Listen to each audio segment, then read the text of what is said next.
Check it. Ball up. Oh, it's showtime. Let's go. Court trio. It's the full court trio. They stay applying pressure. Triangle offense, running, gunning. Who's better? K-Sap on the post. He the man front and center. Swing it out the Keisha. She the queen, that's the sister. Got the bro Clyde glide through. Now you history. The ball at the top of the key. He on the scene. Getting three the hard way. Moderators getting rid of. Any violators put a hater on hiatus.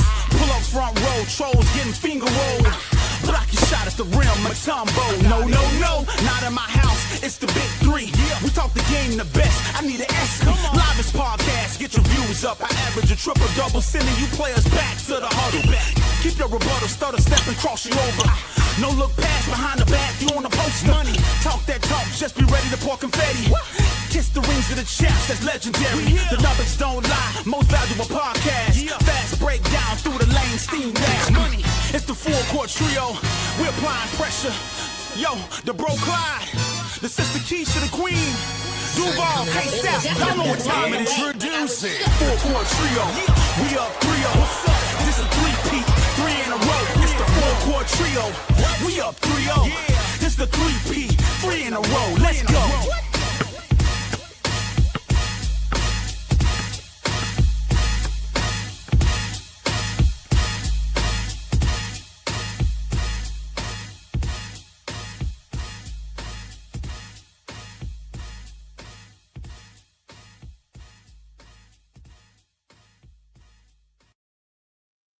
Yes, yes, yes. You know who it is. Back once again. It's Wednesday. Back with the full court trio. I see everybody in the chat. Hashtag salute. All my moderators is in the chat. Please make sure that the guests that are coming in hit the like button. We got a very interesting show tonight. We got a special guest that's going to join us tonight, and we're going to have some fun. I see everybody in the chat. I see you, T. Carmella. I see you in the dark with a smile. I see you, Tula Plays, ADP. I see you, Big Girl. I see everybody that's coming in the chat, Reddit, Milky Way. Make sure y'all drop a like on the video. I see you, Reginald Banks. I see everybody in the chat. Hashtag salute. Man, we got a perfect show lined up for you guys tonight. Y'all know the WNBA trade deadline is upon us. We got until August the 7th. That's 1 day away to see if any major moves is going to happen in Chicago. I see you, Felicia Daniels. Shout out to all my moderators that's in the chat. I got my crew with me tonight. I got Keisha from Cut the Ish, Real Talk Sports. I got Pro Claude from Steady Serving Sports ENT. Man, we're going to have a fun show tonight. I see everybody in the chat. And I appreciate you. But like I always say, man, do us a favor. Hit the like button. It don't cost nothing to hit the like button. All you got to do is pay attention. That's all you got to do is pay attention. And you might learn something. So look, I'm going to bring my panel on. And then we're going to introduce our special guest, man. And we're going to have some fun tonight. So let me go and bring my panel on. What's up, guys? Hey, what's up, Chad? How y'all doing? What's up, fellas? Yeah, hey. It's going to be a good one, Keisha. It's going to be a good one. Yo, I see you in the dark with us, man. I got to be on my best behavior. Hey, sometimes you got to be on your best behavior, man, when we do shows like this, that man. Is impossible with this minion smirk. I don't know what you're talking about. Bro. You don't know what you're talking about? But look, this is what we're going to do. I see everybody in the chat, man. Much love. Like I said, we appreciate all the donations. We appreciate all the super chats.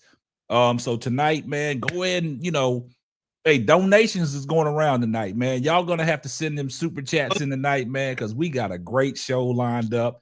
And you're going to be surprised who we having on the show tonight. So look, we talk Chicago Sky. We trying to see what's going on with Jeff P., going on with Tyler Marsh, what's going on behind closed doors. We got the right person that's going to give y'all the answers. So without further ado, we're going to introduce our special guest to the panel tonight. We have Courtside with Karli Bell, Courtside with KB joining us on the show. Hey, what's going on, Karli? What's up, Karli? How you doing? First off, I need that type of intro music on my podcast. I was bopping. I saw you in the background. I saw you Having a bobbing great your head. Yeah. Having a great time. Love it. know. So glad to be here. We got to And I get pumped appreciate up, you. Carly, before we start talking. We got to get Oh. pumped up. And don't listen to the Minion Smurf. You will listen to me because I'm the sweetest. Pile apart. Okay. I want to know how the name Minion Smurf came about. That's more. We'll talk about that later. That's an off Yeah, camera. that's an off-camera thing, Carly. Camera thing, Got but it. just know that you talking to a minion and a minion. That's all you just better know. That's it. I am That's all you gotta diabolical sometimes. Yes, Yeah. Oh I my am. God. It's an inside joke. It's an inside joke, Got it. but we got to throw it around. But hey, guys, like I said, man, we appreciate everybody for the donations, the super chats that you guys send in, man. We do look forward to a great show tonight. So without further ado, man, we're not gonna delay this one, right? We're gonna get right off into it because there's a lot of questions and a lot of answers that people want to know what's going on with Chicago Sky. So look, as we got our special guest, Karli, she does the courtside report with Chicago Sky. She has some intel, you know what I'm saying? So, sometimes you can't blame us. We just the messengers, you know what I'm saying? But we got people that know some things. So a lot of people in the chat saying, welcome in, Karli. Everybody's giving Karli much love. Y'all drop a heart in the chat for Karli. You know what I'm saying? So, this is what we do. We got 115 people watching right now. Do me a favor, drop a like on the video. Drop a like on the video. Hit the like button, or Keisha is gonna put me to work, and I'm gonna knock on your door. They already know in the chat. I'm gonna knock on your door and ask you why you didn't hit the like button. Put me to work, and I just don't want to do it. Yeah. Yeah. That's So funny. we gonna get right off into it, man. The first question we got from Miss Karli Bell: are there any potential trade deals Chicago can pull off before the deadline, or should we stay put? Are there any other teams you suspect will make a splash before the trade deadline expires? I think that if Chicago was healthier and they weren't dealing with the litany of injuries that they've dealt with, honestly, all season, but specifically over the last month, I feel like there could be some moves that would happen.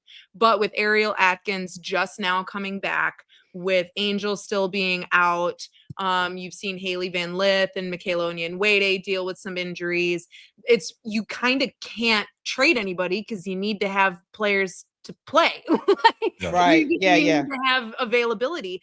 So if there was anyone to shop, there are a couple names. There's two that don't make the most sense, which would be Angel and Kamilla. That would just be really foolish. Absolutely.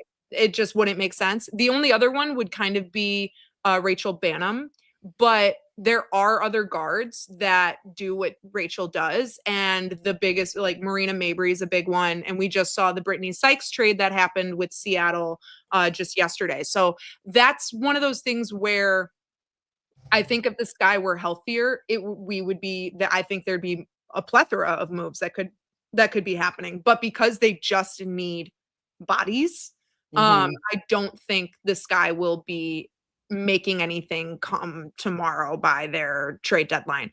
However, I could see one or two more moves tomorrow. And I think it could be with the Golden State Valkyries. I think Golden State is looking because they're dealing with some injuries as well right now, but they're in a better position record-wise and playoff hunt-wise than the Sky are. And then I think what they would do is I think the two teams that would make a trade with the Golden State would be either Washington or Connecticut.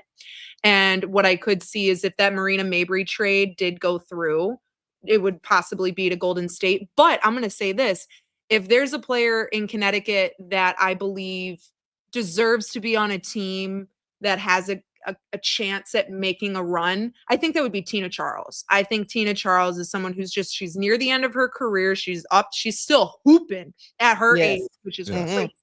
And I think that she is somebody that they could make a move over to Golden State as a way to, one, help Tina end on a great note, having a chance to make a run at a playoffs, something like that.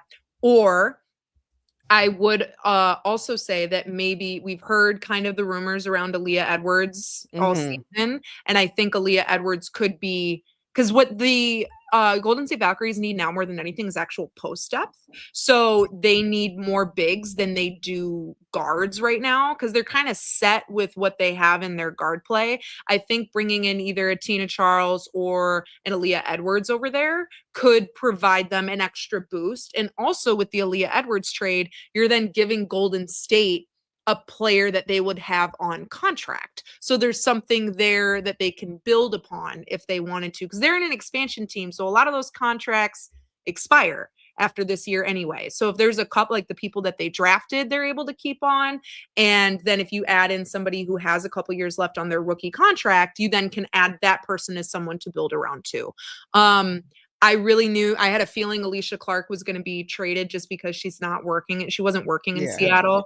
And so I really do think that the move to send her and the draft picks and everything to Washington was a really fair trade for both teams. If there is any other team, I would say Vegas, but I think Vegas is out of cap space. I have to double check the numbers. I think if they had more available monies, I think you could see something there. I don't see Minnesota adding anyone else after they just got Dejanay. Yeah, hello. And then you have New York adding Emma Mieseman. Phoenix might do something, but because they were able to acquire DeWanna Bonner, I don't see them really making any moves either. So it's more about Golden State. Seattle made their big move. So is Golden State going to make the push to be a playoff contending team? And when I spoke to Coach Natalie Nakaste when they were here in Chicago, it basically was said that they're wanting to win.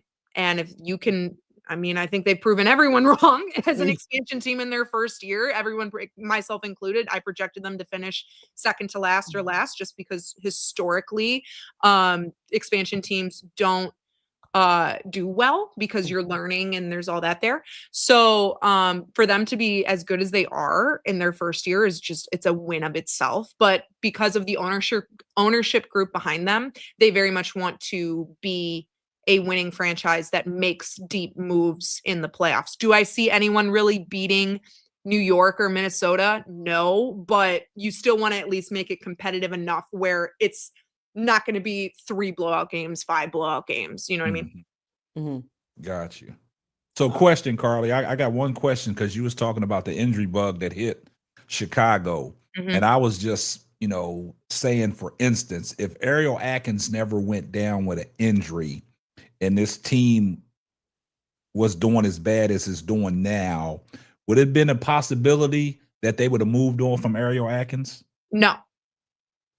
No, because it's kind of a risk that was taken in trading away the number 3 overall pick. And I know every fan has their feeling about it. Okay. I totally get it. And they're like, they could have had Sonia. I get it. Okay. I totally, but they took a risk in bringing a majority of the Sky team outside of Angel, Kamilla, Haley, Maddie, Aisha Sioka, who was their numbers. That was so long ago. 6th round pick, their 6th pick, their first of the 2 first-round picks. They and then they have Koulibaly, and then that's about it. That's all they have on contract. So beyond this year. So if there's any year to take a huge risk in bringing in veteran bodies and veteran 10th pick, thank you, veteran bodies and veteran players to help in the development of Angel and Kamilla, 2025 is the year to do it, because you get them all on 1-year rentals. You don't need to but with that trade, you sit there and you go, wow, do they actually make this trade as a way to try and keep Atkins beyond this year? Because if she has a hand in building the culture, has a hand in bringing her veteran leadership and everything there, and also working with 2 bigs that will be here for a while, then you sit there, you're like, do you make that trade as a way to sell the Sky and having her as a leader and a foundational piece beyond 2025. And that's kind of what it feels like. And it's something that you can't predict, obviously, because Ariel's the one in control. It's whether or not she wants to return. But if you're giving her the opportunity to come in and play a different style of ball than what was asked of her in Washington for a majority of her career, and she's able to show a little bit more of what's in her bag, especially not just be the person that's the defender and has to be the one guarding everybody. She can also show off that she has an offensive skill set. Is she someone that should be a point guard? Absolutely not. She's a true shooting guard.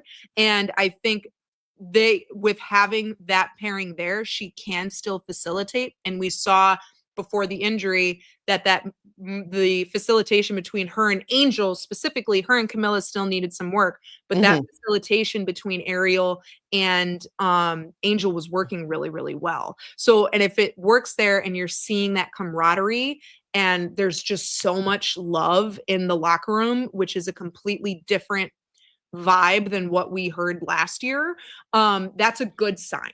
So it's one of those things where it's a risk. It's a huge risk. And it's one of those things that only time will tell if it pays off. And right now, I know a lot of fans are like, it didn't pay off. But like, it looks beyond, you got to look beyond this year. And you have to see what's going to happen, later. And I understand the frustration. I understand all of that. But she is somebody that can absolutely have a hand in building the culture here in Chicago, and having her. And I'm also going to say this, her attitude to the style of basketball matches the city of Chicago very well. And you pair that with Angel, that is a dog level mentality that people from the city will absolutely gravitate to and really love to watch. And I know you. So it's one of those things where I think it can work. It's a risk. And unfortunately, injuries, especially losing Courtney Vandersloot, and I know Ariel even said it yesterday, I know everyone's probably sick and tired of us bringing it up, but losing Courtney Vandersloot was such a huge loss to not just availability and losing a point guard, but also to the identity of the team. And everyone else had to try and find where they could step up. So I think Atkins is somebody that could be a piece for the Sky moving forward. So we'll see. Hey, and another question, then I'll turn it over to Keisha and Bro Claude. My one last question for you. But when the season ended and they did away with Teresa Weatherspoon and Jeff P, his press conference, he sold us kind of a false hope for Chicago Sky fans, talking about the way this team was going to be played. They're going to play fast, get up a lot of threes, but that didn't bode well. What is Jeff's mindset going forward with this team? Like, how can we rewrite the ship and get things back to where it's a competitive team and a competitive roster? Well, on paper, this was a competitive roster. And I know a lot of fans don't like that, but it's true. This team was a very competitive team. And I know everyone's like, they got blown out at the beginning of the season. Yes, but you're having a brand new head coach work with a team that did not exist in 2024 while learning a brand new system in a year that's incredibly impactful and important for the WNBA. There's going to be growing pains. And you saw it. Those first 3 games of the Chicago Sky season were some of the worst basketball I've seen out of them in years.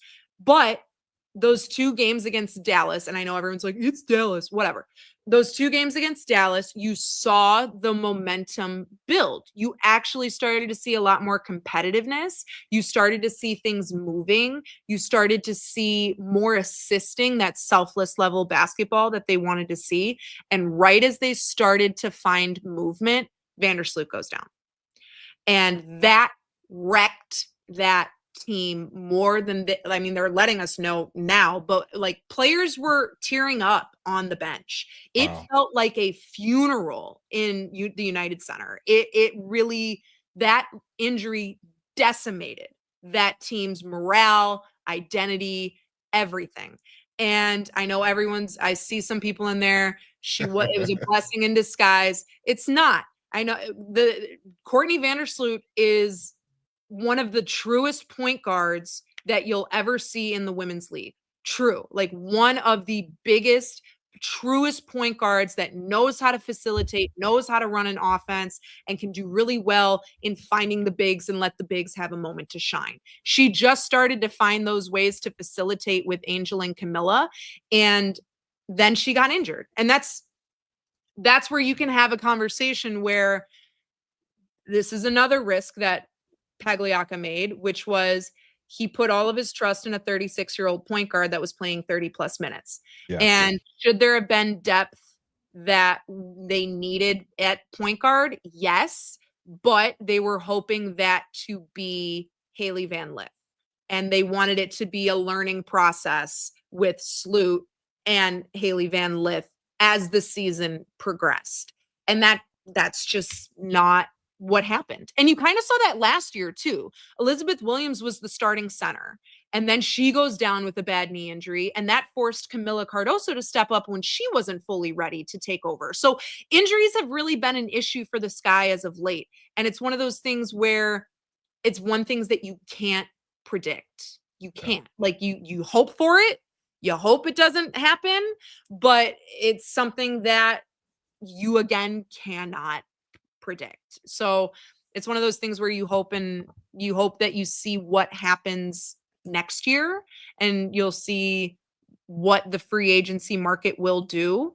And I will say that you're getting higher name in regards to, this sounds really shady and it's not trying to sound shady, but higher caliber named players that wanted to come play under Tyler Marsh that you did not see wanting to come play under Teresa Weatherspoon. And coaching plays a factor. Are there things that Jeff can do to help sell the team, like beyond coaching? And like the city of Chicago sells itself, obviously, but there are things outside of there, and they're getting a practice facility that is happening. They expect it to be done by the end of by April of 2026. So there's that, but there also is a lot of things that they can't control, like some of the players' opinion on ownership. And no matter what Jeff does in trying to sell and be like, we're actually investing, we're seeing this, I brought in this head coach that's really revered and has gotten nothing but high praise by tons of former players within the Aces system and current players. You see there and you go, all right, this is what, like, that's a selling point. But if people don't want to play for ownership, that's something that Jeff can't control. So he can only do so much with what he's given, and you'll see what happens, with what free agents could come in, or if you see a return of some of the people on this year's roster. Well, let me get this super chat real quick. Appreciate you, Patricia Bodie, for the $2 super chat. Here comes the money.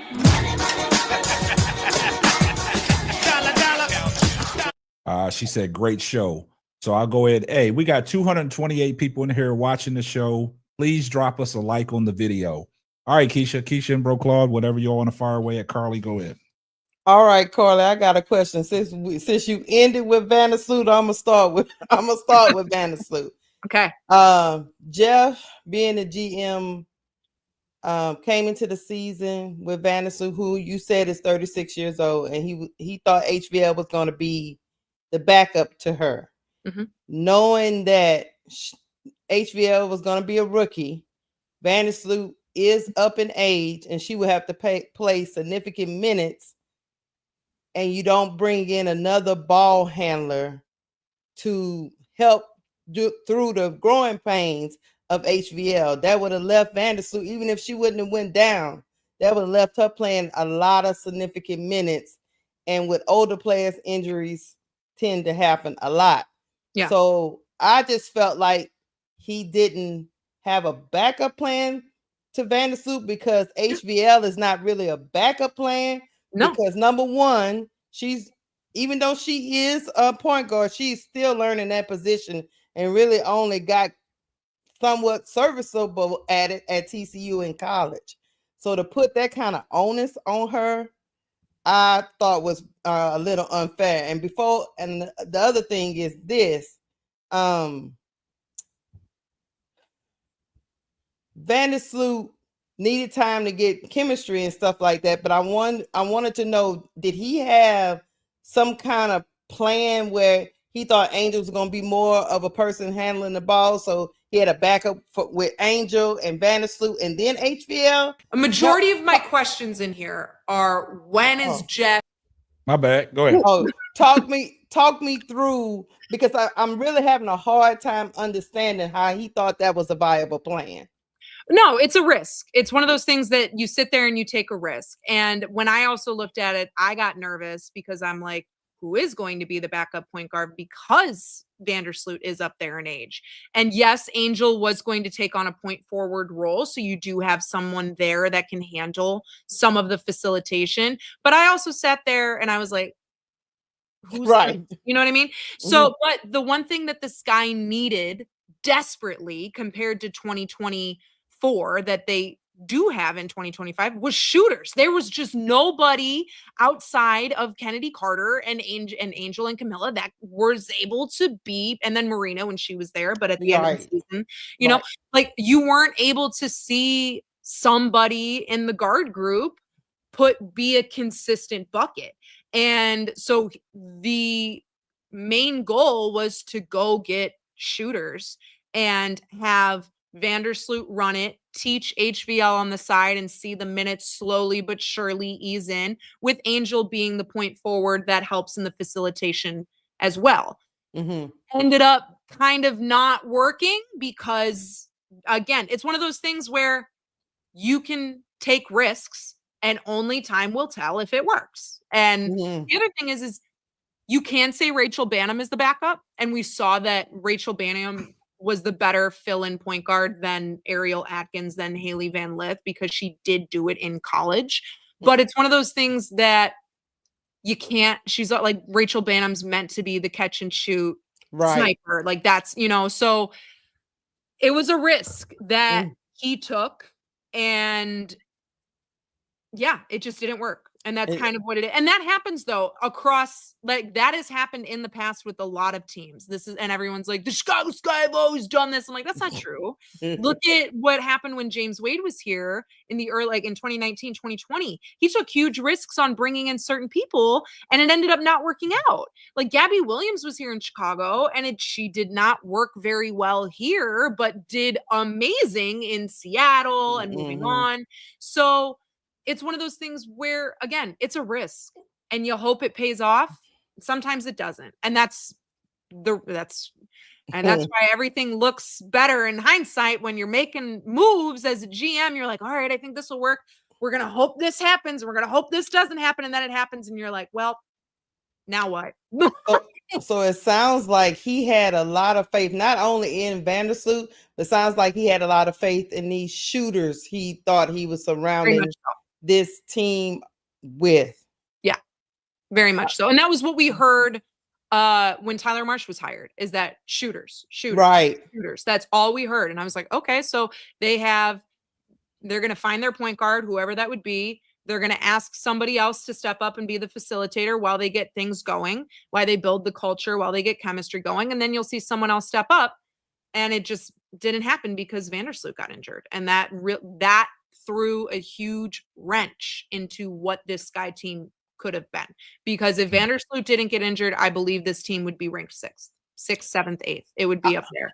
I do agree with you as far as the trade deadline. I think you hold pat. I think you keep Ariel Atkins and you're doing this to try to get her to stay, to be a part of this organization, not have everything change around Angel and Kamilla, but everybody else,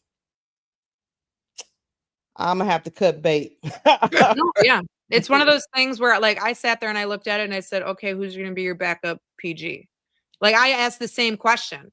And then when I saw in practice what they were doing with Angel, I said, okay, that can work, but you still need a point guard. Right, yeah. You know, like it's just like it can't all be on one or two people. And this is where having expanded rosters would be incredibly helpful, because then you can add those shooters and then you could have had another spot for them to draft a point guard and have that point. Like if Olivia Miles did declare, have Olivia Miles come through, or you go and get somebody else in free agency, you know, I know she was not going to leave New York in any way, shape, and form, but like somebody like Sabrina, Yeah. get something like that. Kelsey Plum could have been someone that you swung Yes. over here and free. You know what I mean? Yeah. So that's where having the extra roster spots, and that's something I really hope gets negotiated in this upcoming CBA.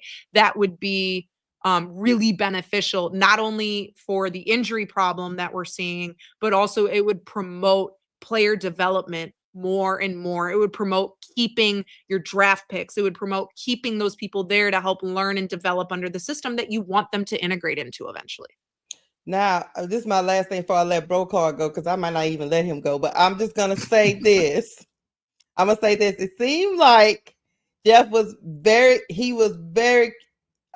in his sights, he had shooters, but he didn't prioritize ball handlers. Yeah. So do you think as we approach, because we're going to have to stand pat and just finish out with what we got here. Yeah. And then whoever is not under contract, tell them thank you, but time to go. Then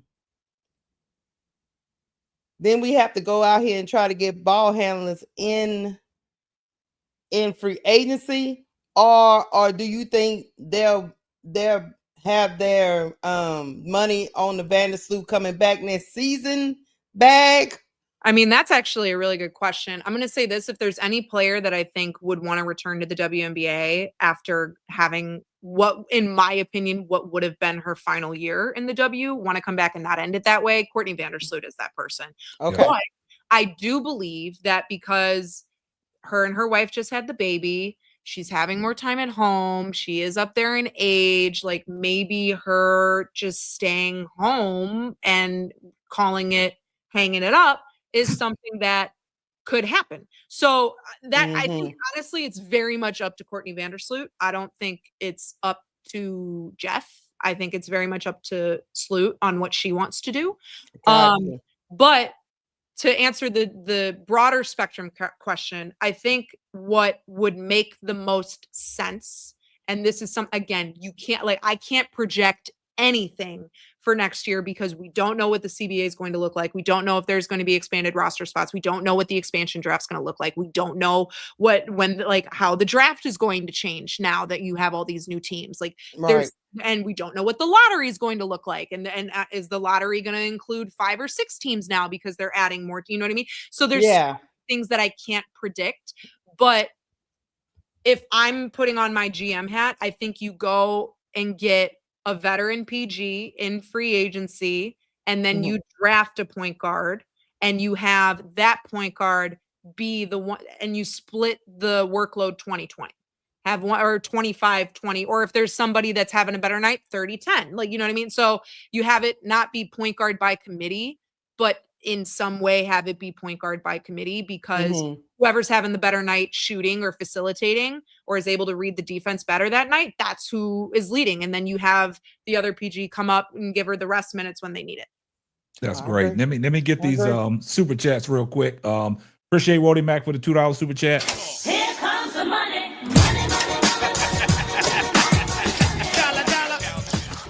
He said Michaela is a small ball 4. How does that suit you?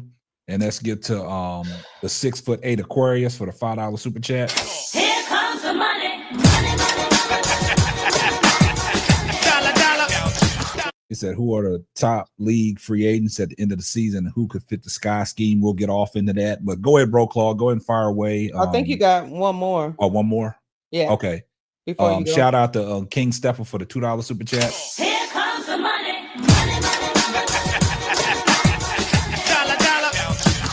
That are they going to prioritize Angel Reese? We'll get to that, but let go Bro Claw get his questions in. But first of all, we got 277 people in here watching the show. Please drop a like on the video. Go ahead, Bro Claw. Bro Cleasy. Karli, you already know. So I did not know, chat, that Karli is from where I'm from. She's from here. She's from in Chicago. And Karli, you know what we think about our guards. This is a guard city. Am I right? Am I right? I'm gonna say this from the men's side, yes. From the women's side, no. Okay.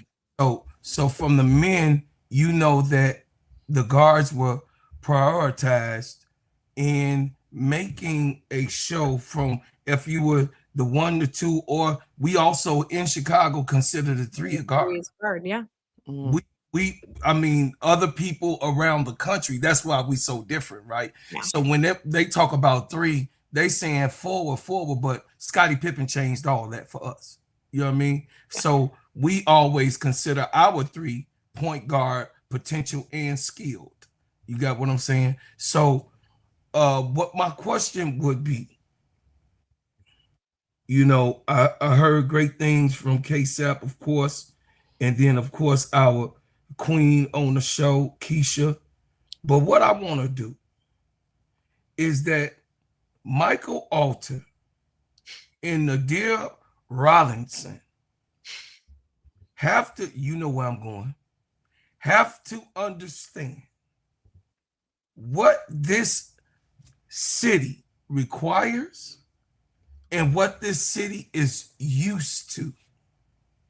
They're running the operation that we're looking at, like a ma and pa business. It's a good old boy feeling. I'm asking you, my sister that's here, you know what we do, you know how we act, and then we keep it a buck. We call it out, and a lot of people don't know how we speak to each other, but if you black or white, no matter red, round, or purple, brown, we talk how we talk in Chicago slang, right? And it's not trying to be offensive, but keep it 100 with the chat on what do you think should be the priority of the ownership of Chicago Sky? They need to bring in more money. That's just what it is. You need to bring in more money, whether that be through bringing in more minority owners than that are already there, or you see a possible sell. Again, this is me speculating. I don't know anything about this, but you see a possible sell of majority ownership to somebody that's got deeper pockets. I think Nadia Rollinson, I know some people can feel some type of way about her. She has actually done a lot in regards to making sure that that practice facility was a top priority. And she did help bring and facilitate a lot of the minority ownership moves that you saw in 2023 and 24. So she did bring a lot here to Chicago. But at the end of the day, there needs to, how is it that an expansion team in its first year is the most valuable team in the WNBA? Come on, girl. Yeah. Hey, cook. Come on, girl. You've been here since you in Chicago right now. Come on. And I think you also know this, that Chicago ownership has a trend about them across all sports. All of the sports. Oh. All of them. Well, she said it. We've been trying to tell you, bro, Claude. We've been trying to tell you, but it takes Karli to say it for you to agree. Oh, no, we have said it. Yes. In multiple ways. But across the board, it has been this way. And Jerry Reinsdorf was the key component of who, am I right, Karli? That name just, yeah. Okay, so don't act like I don't know what it is. But what I'm saying is that we were able and have been able to bounce back when it has these type of problems in our front offices from years on. Yes, it does go through, I'm going to keep it real with everybody. Yes, it goes through years of patches of where the ownership needs to step up. But this team indirectly, this team, Karli, is behind on Angel Greeting. It's behind on what Angel needs as a personal mega star. She's not a superstar. Me and you know what she is because we're from the city of Jordan. We from the city of Mike. And even Scottie was a polarizing figure here in the city of Chicago. Still beloved. Yeah, still beloved. So beloved throughout the streets of this city. So by us having this situation, this is my next to last question. By us having this situation and knowing that we have to have those ones that is on the board sell their chips, because that's what has to happen. so that we can bring someone in, bring someone in that can better, not just economically, but with the knowledge of basketball awareness ownership. We need that type of thing here. And what do you think it's going to take? Is it that Dwayne Wade will have to buy them out? Players like old school players like Dwayne Wade? Or what do you think that we need a polarizing person like Las Vegas Aces owner is, or the Clippers owner? Do we need a billionaire to come in here and say, hey, I want to buy the team and I'm going to fix everything? I'm gonna just say this. I haven't seen D Wade at any games since like end of May, beginning of June. He has not been around, which I don't know if that's a good sign or a bad sign. Does he still have a say in things? Don't know. When I interviewed him when he first joined the minority ownership group, he really wanted a hand in the basketball operations and have a say. And if I'm going to just say this, if he was having a very loud say in it, I would believe we'd probably see a lot more change. Right. I don't think he's having as loud of a say as I think people want. For me, come on. Not only do you need pockets, and I think you can also agree with this specifically, you need people that have pockets, and you need people that not only have a basketball mentality, you also need to know how to sell to the city of Chicago. The city of Chicago is, and we were talking about it before we got on, how amazing this city is. And I've said this for years, that we are a football town, but a basketball city. Yes. And this is a place that watches hoops from age 9. Go 8, 9, all the way up. Like we thrive, like playing alley ball, playing on asphalt in the park, playing just on sand. I've seen in the middle of the street. Exactly. Streets going look, the car's going 60 miles an hour. Tell them. And you're trying to cross them up while they're coming at you. Yeah, exactly. So, I don't think that mentality is in ownership. And if you look at where the ownership is from, they're from Glenview, they're from Glencoe, they're from Winnetka, they're from Wilmette, they're from Lake Forest. That's not the city. For anyone in here from the city knows that that's not the city. That's the Chicagoland area. Tell them where I'm from, baby girl. Tell them where I'm from, K-Town. Tell them. Tell them. You're from Chicago. I'm from where the breed is really bred, and most of the NBA had scouted for over 25 years. True. Yeah. And you're not you need to know how to sell to your city. And I'm not seeing that. I'm not seeing Chicago is a predominantly Polish city. Haven't seen a Polish Heritage Night.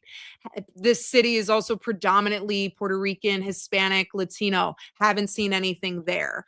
You have a sneakerhead. And you have Kamilla on your team. Right. And well, I mean, she's Brazilian, but still. You don't have anything there. You also, Chicago, they finally had a sneakerhead night. And because, as you know, the sneaker is the stiletto in Chicago. People check you more for the type of J's you're wearing than anything else. Which I am an AJ1. I'm so old. I'm an AJ1 person myself. But high top. I don't like mids or lows. But that's a personal preference. And I know Yes, ma'am. I got you. For the ankle protection, for the ankle. Go ahead. You get me. You understand. We from the crib. You're not seeing anything specifically looking at the west and the south sides of the city. You're not seeing them reach down there. You're not seeing them dip into Auburn Gresham. You're not seeing them dip into back of the yards. You're not seeing them dip into the Austin neighborhood. You're not seeing them dip into anything over there, which believe it or not, that's where a lot of your fan base lives. That's what Angel So- and they talk about in all. Like if you go into the barbershop, I was telling them, Karli, because they're not boots on the ground yet. If you go into the barbershops, the beauty salons, Angel picture is there. Angel Reese is hanging up. Yeah. Like she's all over here. And that's why I love what her attitude is, because her attitude is the Chicago way. And it can work if you know how to sell her properly. And you're just not seeing that. You're not. And that's something that I'd really would like to see more of. And I think that requires bringing in people to work for the organization that are Like me. actually from Chicago, not from Winnetka, Wilmette, Lake Forest, none of that. You're from the city, you grew up in the city, or like you're from here, you moved away and you come back. Like you know, well, no, hold on, I did that, so don't be hating. No, what I'm saying is that you leaving and coming back, that's fine. No, that's what I was saying. I was agreeing with you. Oh, I'm like sorry. you, I was like, you going to school and coming back to the crib, you still the crib. Right. You still the crib, no matter where you go, because the way that we breed it, that's why I was saying what I said, y'all, about Candace. She grew up in Naperville. She did not grow up on the streets of the north side, west side, or the east side of Chicago. She's somebody that I will give the Chicago pass to. I'm sorry. Because her cousins that's here on the west side. Well, and I know Glenn and everybody. I'm just saying. She a baller. She a baller. But okay. I'm just saying. She a baller. I'm just talking we talking about that stuff she be saying sometimes. I'm not gonna go. We gonna talk about that later, Karli. So my question, Karli, says you brought it up. You brought up the sell of the team, which sparked a lot of people's interest in the chat, saying that you were spot on about that. So my question is, I guess this is the question that everybody really wants to know. Does this Chicago Sky organization really have Angel Reese's back in her best interest? God, this is a weird way to answer this, because Angel is somebody who she can breathe wrong and gets hate. It's really awful what she goes through online. Like, I've had to mute my replies when I put anything out there on Angel, because it gets so nasty. Right. And I feel for her in a lot of ways. And I think because of the online hate that she gets, and we've seen it, Ariel Atkins said it in a very viral clip that went around earlier this year, that she has to build a wall. She has to keep herself guarded. And while I understand that to a degree, she also needs to be open to being through the city and having her moment through the city and being embraced by the city and doing all of that. So I think the Sky does have her back, because I will say they provide her great security at games. She is taken care of, like, from her personal safety. And there are things, they brought in guards to help her development. But I also think there's things that Angel needs to be doing that make her more accessible to the city of Chicago. I totally understand wanting to keep yourself safe. God, she gets it so bad too. I feel for her on some of the replies that have come in my mentions are disgusting. Yeah. And I think it's horrid and wretched and awful. But she also needs to learn she doesn't need to take down the wall. She just needs to cut out a little brick and just see through it and allow people to come in and get to know her and get to understand her beyond what she does on the court, because her fans already know about her. That's whatever. She needs to now reach the people that don't watch the W, that are here in the city, that are basketball fans, and that she can be there and be just more accessible. I think that she should be on media a lot more. I think that she should be getting interviewed a lot more. I know her getting injured right now that limits things, but I do believe that she needs to be more accessible in order to help sell her more. I think it's a two-way street. I think there's things she needs to do, and I think the things the organization also needs to do, and they need to work in tandem as a way to help sell her more. They do take care of her for sure. And I'm going to say this, any home game you go to in Chicago, they cheer incredibly loud for her. Crazy work. The city of Chicago loves her. So I really hope that there is change that comes through here. And I think a lot of it is going to happen once these CBA and everything out here gets negotiated, because I think that'll move some things for them and can create a better opportunity for them to sell her even more. Because I'm going to just say this, when the Sky are losing, nobody wants to hear about her. Mhm. It's just a fact. Like when the team is losing, nobody cares. So it's one of those things where they need to win, and she needs to make herself accessible. And I think it's a two-way street. There's things that the organization can do to help sell her more. And I think I'm also going to say this, there's things that media, which comes with the organization making Angel more available, that the media can do to help sell her more. Two-way street. It is a two-way street. Got you. Let me get this super chat real quick. Here comes the money.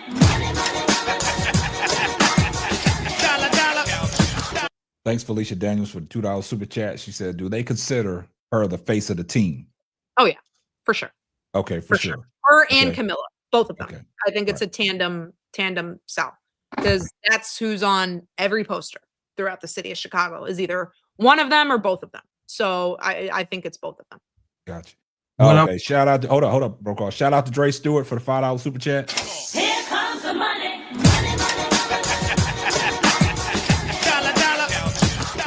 Angel has a back to school bash coming up next week in Chicago. Yeah, she's doing like a give back of school supplies and like one of those is it a backpack drive? Is that what they're called? Yes, that's what backpack drives. drives. Yeah. So yeah, one of those. So yeah, okay, that's good. Do you have the area so that everybody that's here from Chicago could know he's having that? I can look it up. Give me Well, we'll talk later. We could do that later. I can look it up real quick. I have some things bookmarked. Give me one moment. Do you think there's a disconnect between Angel and the organization as to the reason why she might shut herself off a little bit from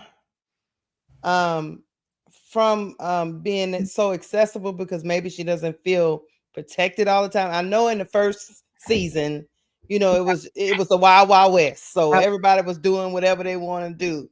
But do you think they put more processes in place to make her feel more comfortable, so she can be more accessible to Chicago? Or did you see any change from last season to this season to where she would feel more comfortable to be more accessible to the fans that you're talking about? I think it actually did the opposite. So like the league put in some rules where Angel and Kamilla are not accessible in shoot around. You can't talk about shoot around. So there's things that like I can only do so much within the regulations that I have to abide by. So I got you. Those things where they're doing their best to protect her, and I think that's also hindering her. Gotcha. You see what I mean? Like, I think she absolutely needs to have that protection for sure. But I also think there's a way to balance it, if that makes sense. And that makes sense. I mean, there's some reporters that I can just tell she didn't feel comfortable with. Not saying you, Karli.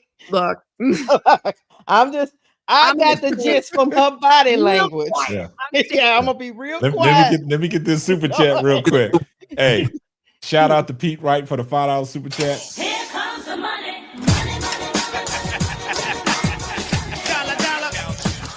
Said, down the line, do you think the triangle will fit Kamilla or Reese better? Let me get this other one back to that. Good question. Shout out to Dre Stewart for the $5 super chat. Here comes the money.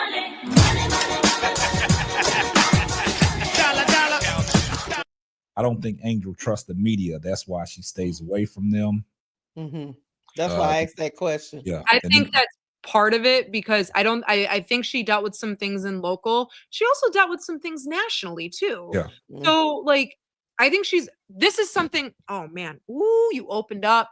Go ahead. Hey, tell them about the hold odds. on. Hold that thought, Carly. Let me Go get ahead. these and I'm gonna let you cook. Go ahead. Hold up. Hey, hold on, Hey, K-Sap. hold on. Carly Let me got the hold odds. on. Let me get the. I don't want to lose these super chats in the midst of because this is very interesting, man. She's bringing up some facts. Appreciate the King Stepper. Here comes the money. For the $2 super chat, do they prioritize her as the leader of the team? We already discussed that, and Carly said yeah. Shout out to C Lee 1226 for the $5 super chat. Here comes the money.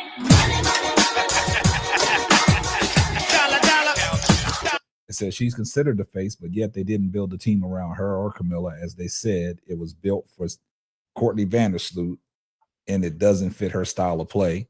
All right, Carly, go ahead and last one. Let me go and get that. Yeah. More. Shout out to Dallas Chef for the $2 super chat. Here comes the money.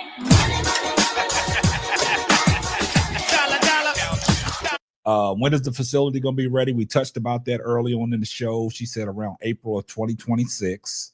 You got more. Got Carly, you're making it pop. Sorry. Shout out to the 6 podcast for the $5 super chat. Here comes the money.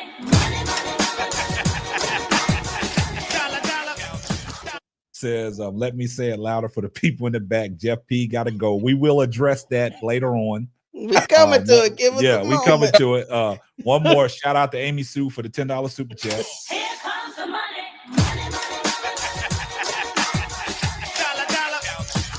Amy Sue said, do you think Chicago media holds any responsibility for the team changing for the worse by making it seem like certain players on last year's team were targeting Caitlin Clark? Ooh, y'all. Y'all cooking tonight. Y'all popping tonight. I think you got one more. Yeah, shout out to our girl, Lady Jade, for the $5 super chat. Said, has Carly reached out to Angel for an interview? I'll let you address that right now, Carly, if you want to address that. I'm trying. There's only so much I can do. I can ask and ask and ask. She's got to say yes. But to answer the original question of where her thing is, it's at 1841 North Laramie, which is that intentional sports complex that Jason Hayward did the stuff with. Yeah. So yes, that's what that is. Yeah. So you opened up a can of worms with that media question. Okay. So I have been in media, take out WNBA. I have been in the media sphere now for over 10 years. And I have covered NFL, MLB, NBA. I've covered it all. And I've been on the WNBA beat I was on and off of it since 2016, but full time since 2022. While I understand, I'm gonna preface this. The way that I found journalism was I played ball my whole life. And I suffered a really bad traumatic injury, bad back injury, and a severe concussion, bled out the ears, nose, mouth. Wasn't good. And that forced me to stop playing. And I played with several girls on my team that ended up playing pro, either overseas and a couple in the WNBA. And at my high school, there were several people that had other looks at pro options. Like there's several people I went to high school with that are the NFL, MLB. We had a couple that made it into the G League and the NBA. So we always had media at our school. And the guys would, because my school was an all boys school for a long time before it went co-ed in the late 90s. Top three school in Chicago. It was St. Pat's, Weber, and of course Fenwick. At one time, then Gordon Tech. Yes. R.I.P. Gordon Tech. Of course, we all be Gordon Tech. And the guys there, I was just kind of a public speaking nerd. It's just something I enjoyed. And the guys were like, I don't know how to answer these questions. So I'd help them answer media questions and they'd give me, basics for me to work off of. And there was a girl that I played with and she hated speaking to media, didn't enjoy it, didn't like it. And I was like, why? Like, I didn't understand it. And she goes, this is what you want to go do. Go answer it. I'm like, but I'm on the bench. Like, I didn't play. Like, you played. Why am I? And she goes, just go. And what bothered me a lot is the male athletes at my school were getting oh, why did you run this route? Why did you have this back cut? Why did you make this hit to, why were you able to make this stuff defensive play to get the double play here? Like, always about the sport. The women, when the reporters would come in and be like, it looked a little chippy. Like, are you guys okay? Like, it looked physical. Like, is that allowed? And I'm sitting there and I'm like, bro, if you've ever been to any women's game, that is so physical. And I'm saying this to somebody who would, when I played, you find a way to dig your nails into the girl's arm, you're whipping your ponytail in people's faces, like you're doing anything you can to get an advantage, okay? And then I sat there and I said, why aren't they being asked? Like, my teammate just put up a triple double in 3 quarters. Why are we not talking about that? And that bothered me a lot, that there wasn't the storytelling aspect there in the women's game. So then I go about and I go and make my way through the media, and I get back onto press row in 2022. So this is before the huge, big blow up of women's sports in 24. Nobody asked questions about the game. Nobody. It was always like, and if it was about the game, it was a question that you could tell they don't know basketball, or it was a question that didn't make sense at that time. I was said, well, why are you asking this now? This is something that you would ask at practice, or this is something you'd ask at a shoot around. And I was kind of quiet in my first year because I wanted to observe and like see what everything happened. I'm also like, those are goats on that team. Emma Meesseman, Candace Parker, Ellie Quigley, Courtney Vandersloot, Julie Allemond, Rebecca Gardner. You have all these great players on this team. And I was like, okay, all right, this is interesting. And that's where I sat there and I was like, I want to give these girls a pro level show where there's actual film breakdown, statistical analysis. And I did that for 2 years. It was great. And then 2024 happened. And then everybody's like, oh, I want to cover the WNBA. And I talked to a couple players, not on record, not for anything. And I asked them, and I was like, can I ask like what you're like? And I was like, and this, if this is too personal, let me know. And they're like, can I ask why you guys have an issue with the media? And they're like, 2 things. One, a lot of media doesn't know ball and they don't ask the right questions. And I'm like, as someone who's sitting there, I can feel that. And he goes, 2, you guys care now. Where were you guys 5, 6, 7 years ago? So there is animosity from some players that they're like, you only care now. Where have you been? And so, and I'm going to say this, I understand that, because they're like, that's why I have some rapport with some players, because I've been here for a minute. But there are some players where they're like, why should I talk to you? I'm going to go talk to the people that have been here for a little bit, or I'm going to talk to the national people like Christina Williams, Tarika, Megan McEwen, Autumn Johnson, Holly Rowe. Who else could I throw in there? Chiney Ogwumike, things like that. People that have been in the space for a long time, and they know that it can be a good conversation. Whereas now players, unfortunately, view and they do have a little bit, I do understand it to an extent. They view the media kind of as not the enemy, but as somebody that they can't trust. And there are other things that the media can do to fix that relationship, 100%. But the players also need to understand that there's going to be people in the media sphere that aren't people that you want to talk to. It's just a fact. Like, there's going to be people on your beat that you don't like talking to, and that's fine. Find the reporters that you enjoy talking to and talk to them and have that be that. But they also need to understand that the people that are your fans of, like, let's just say Angel Reese for sake of example, the people that are the fans of Angel already know about Angel. They're going to watch anything and everything she does. What the media does is we reach people that don't know her, that have never heard of her, that don't even know who the Chicago Sky are, that don't even know what the WNBA is, because we have a broad reach of sports fans. And understanding that the media is here to help get your story out there and help tell your story in a way that the generic sports fan can embrace or hate, depending on what they'd like. You can't please everybody. That's not possible. But be able to tell your story in a way that's authentic to you, that's true to you, and that is authentic to you, and then people take it however they want. That's what matters. So there does need to be a little bit, there's no media training in the WNBA, which bothers the hell out of me. And that is something that I think these players need to understand, that there are going to be people that in the media that they don't like, and that's okay. And that's fine. Guess what? You don't have to talk to them in one-on-ones. Talk to them when you have to, but you can say no to a one-on-one. That's something you absolutely can do. But if there are reporters you do like, create that relationship with them, because sometimes the reporters know things happening in the W space that you don't know. And there are things that the players know that the reporters want to know to help educate the fans and the viewers. It's a symbiotic relationship. And there needs to be something there that the players understand and have a understanding that, are there people that in the media that you don't like? Yes, but the media is also your friend, and that we're here to help tell your story and find what you want out of that. And you can like that reporter or not like that reporter and move on. And then you don't have to talk to them ever again. But there needs to be an understanding, not just from Sky players, but from the entire WNBA, that the media is here to help elevate you in any way possible. Are there going to be people out there that do it in negative ways and in a bad light? Yeah, that's always there's bad apples everywhere, but find the ones that you like and share your stories there.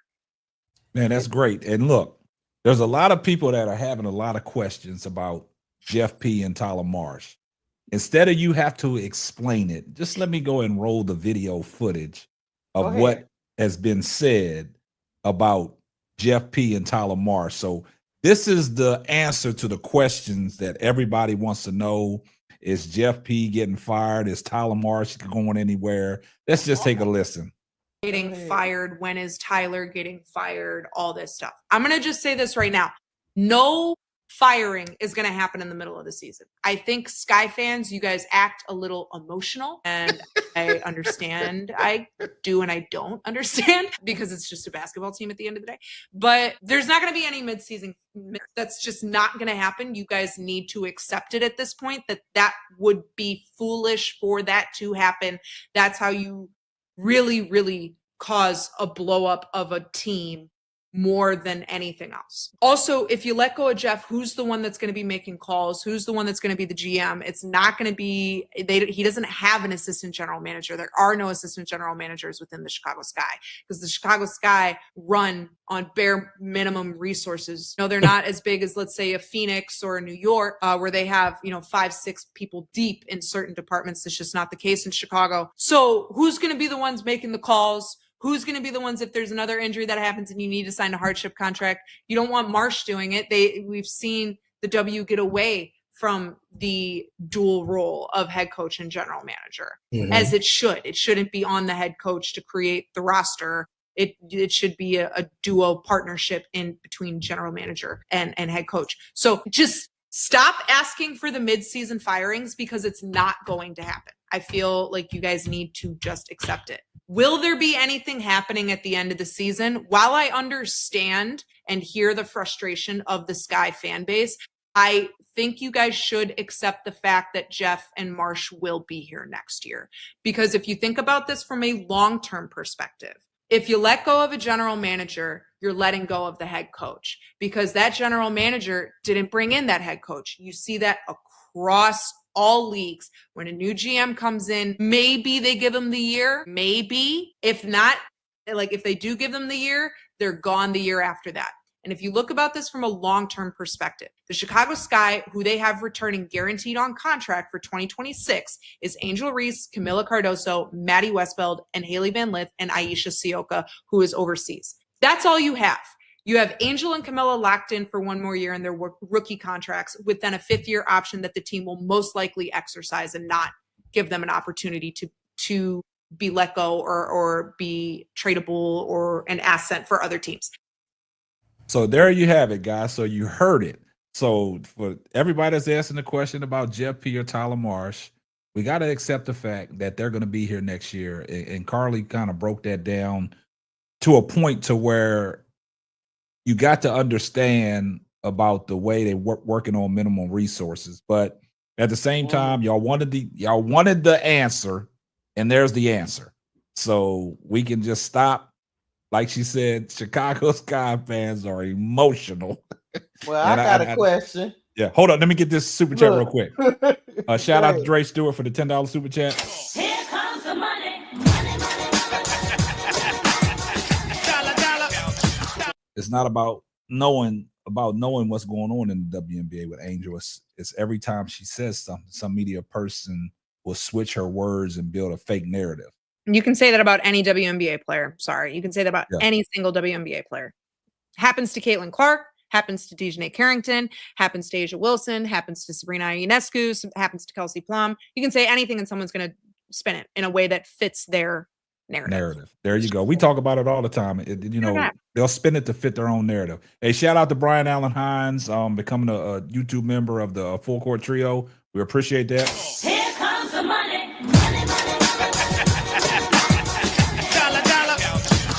And everybody in the chat, my moderators, do me a favor, man. Drop Karli Bell's YouTube handle in the chat so people can go follow her on YouTube. Also, she's on Twitter X at Karli Bell 33.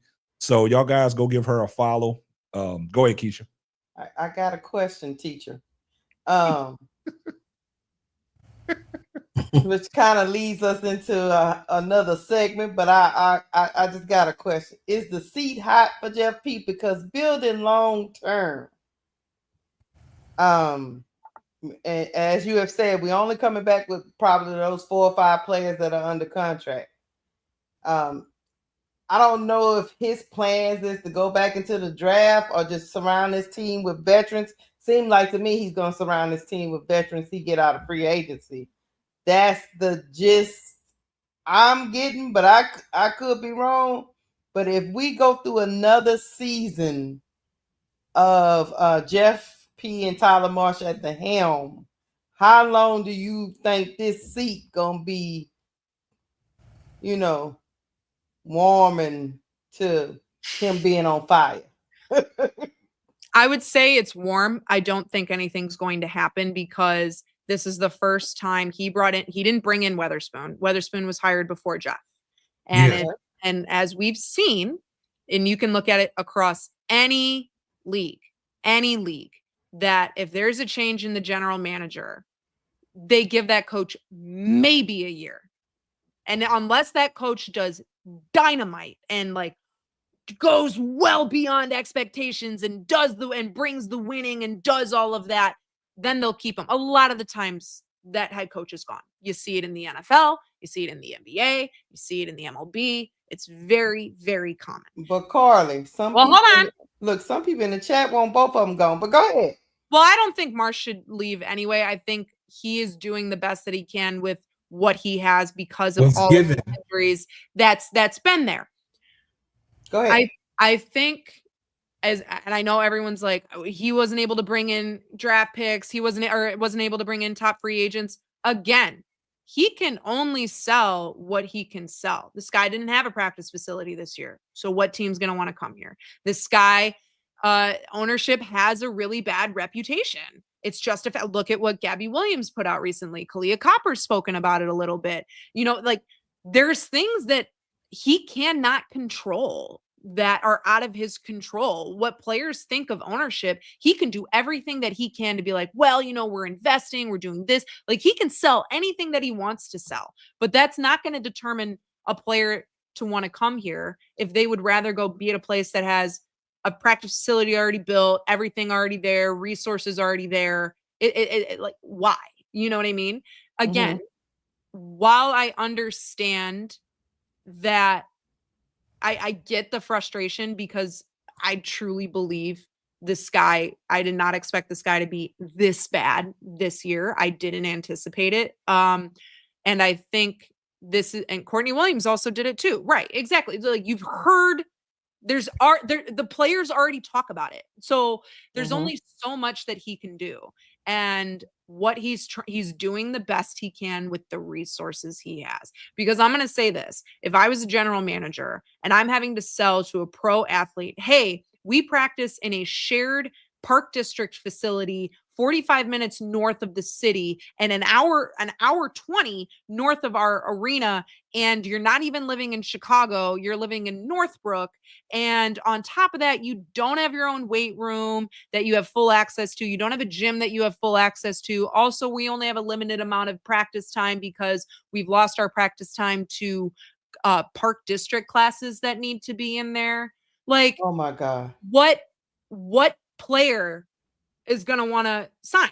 Do you see what I mean? Like, there's only so much he can do. There's only, when you have people in New York, you have people in Las Vegas, you have people in Phoenix, you have people in Minnesota with their own practice facility. They have a chef, they have all this private security, they have their own weight room, they have a gym that they can access at any time. Like, those are things that he cannot control. And that's why this practice facility that they're building, which still isn't in the city, which is a conversation for another day, and that bothers me enough, but it's at least their own practice facility that they will have access to, that will be their own gym.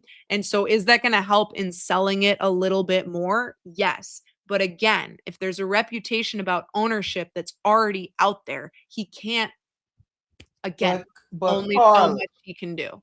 Karli, you've just laid out a great soliloquy, as we say on this show. So why didn't you build through the draft if you knew you wasn't enticing? So here's a great question. If there's any year that you take the risk in bringing in a boatload of vets and wanting to see if you can win now, you do it in a year where you can get every player on a 1-year rental, which is this year in 2025, because 80% of the league will be free agents. It's not like it was in the last year where you only have like maybe like this current season. This was the year to take the risk. This was the year to take the risk. And I'm also going to say this, and Roquette, I think you can also agree to this. No Chicago team ever likes to admit that they're in a rebuild. Interesting. So y'all notorious for lying to the public. Hey, I got it. Hey, Karli, I said at 7 that this was a game 7. Everyone in the chat, my panel members that's here, I said that this was a rebuild. But they won't ever admit it. Yes, they've not rebuilt it Bro, from the Claude, I ground. told you this is not a rebuild. This is a demolition. That's your face. But you just heard what she say. Now, I'm glad that I was a man in what I was saying. So the thing is this, Karli. What I want to say is. So nothing they say, don't even pay no attention to none of it. I got you. I know going forward. Okay, player. Listen. I got it, player. Hold on. So this is what it is, Karli. We knew what this was from the beginning. I did when I saw that this guy had an opportunity to have us as the OKC Thunder.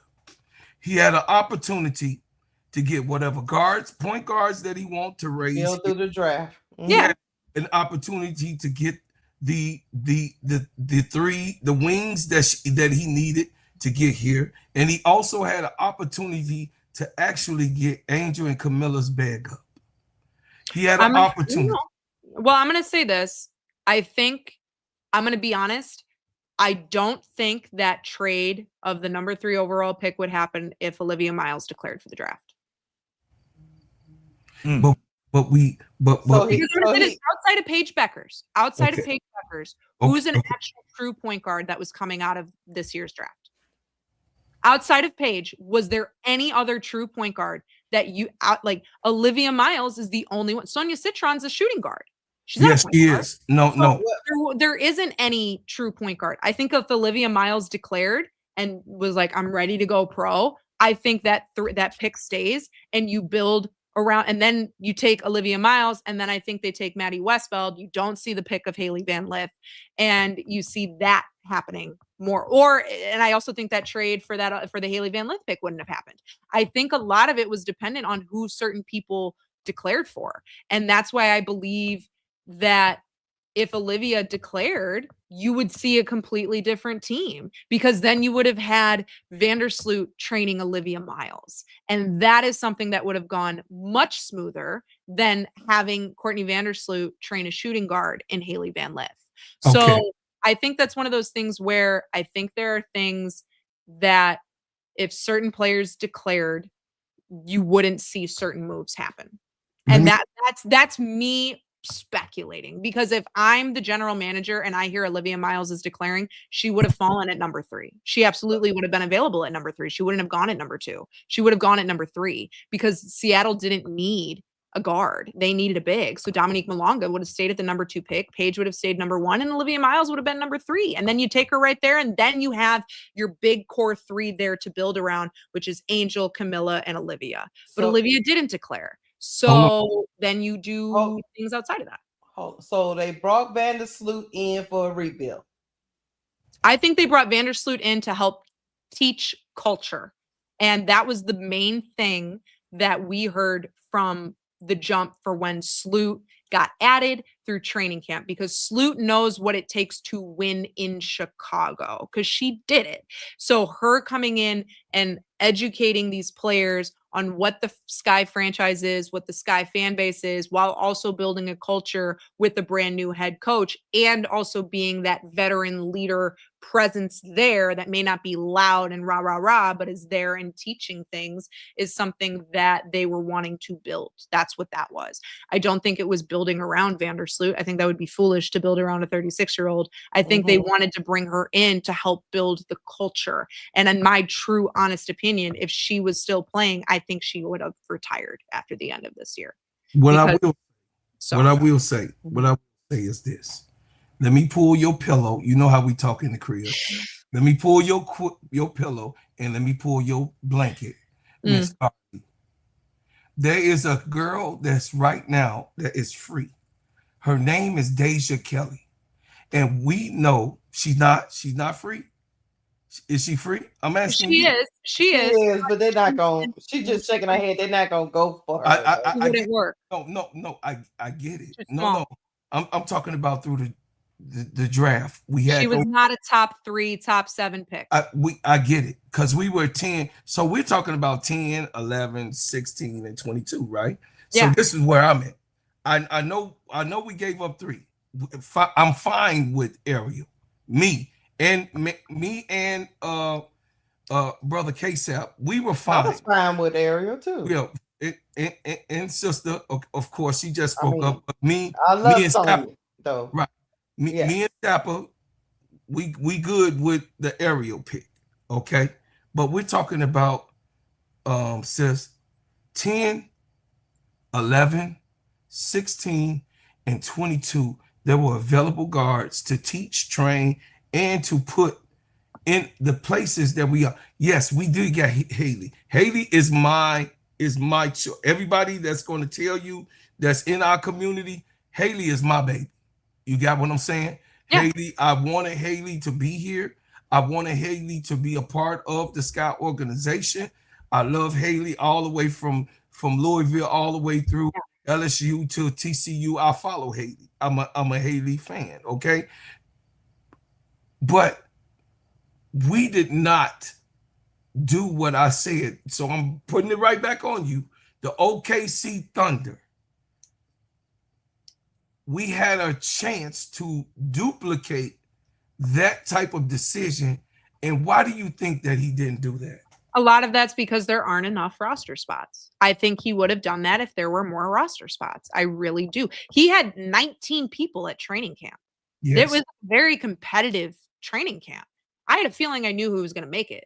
And I'm also going to say this draft, outside of a few names, it was more forward and post heavy than it was guard heavy. 2026 and 2027, very guard heavy drafts. So the Sky added veteran guards to make up for what was lacking in the draft. And I know a lot of people, I'm going to be honest, I thought Tahina Pau could have gone to Chicago. I think that would have been a fit. Oh, really? Did y'all hear? I mean, did y'all hear? That's me. That's me, Carly. See, No, I got we you. connected. We got. I mean, y'all passed on Isaiah James too. Yeah. Well, I thought Papa. Isaiah James honestly was going to work better in Dallas than she would in Chicago. I think she also would not have gotten an opportunity in Chicago. I think her being in Dallas is a better fit for her. And then you have Dallas very much. Well, I mean, Atkins don't have a backup as we saw over these like 7-8 games, but well, a lot of that is also because Vandersloot went down because the backup to Ariel was Banham.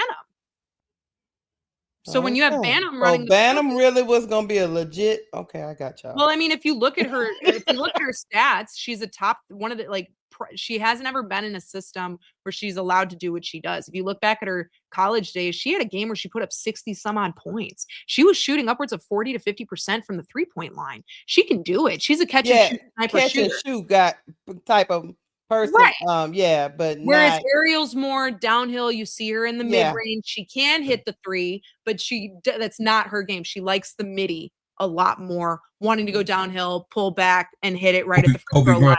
Yeah. Right. Me personally, I was with the youth movement anyway. So because of the problems y'all have, because of y'all reputation, I just didn't understand why y'all were even trying to woo vets. I would have went into the draft, and if it was a rebuild year like you claim, then the fan base would have understood completely that it was a rebuild because you were going younger. I just didn't understand Jeff P. Well, let me say this too. Outside of the Washington Mystics, what other teams have you seen be honest about a rebuild? You didn't hear that out of Dallas. You didn't hear that out of Las Vegas, and Las Vegas started real bad. You didn't hear that out of Golden State. You didn't hear that out of any other team. Washington was the only team, and I'm going to be honest, you never hear it in the W. Washington this year was the only team that was open about wanting to rebuild in the draft. That because they agreed on that. They're like, this is what we want to do.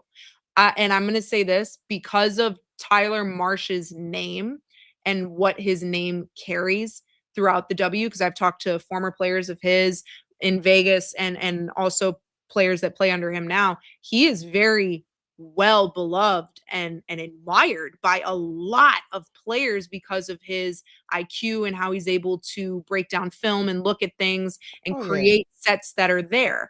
So you use that as a way to see if, and I think this year also was a way for Marsh or for Jeff to go, I want to see what Marsh can do with vets because I know what he can do in development.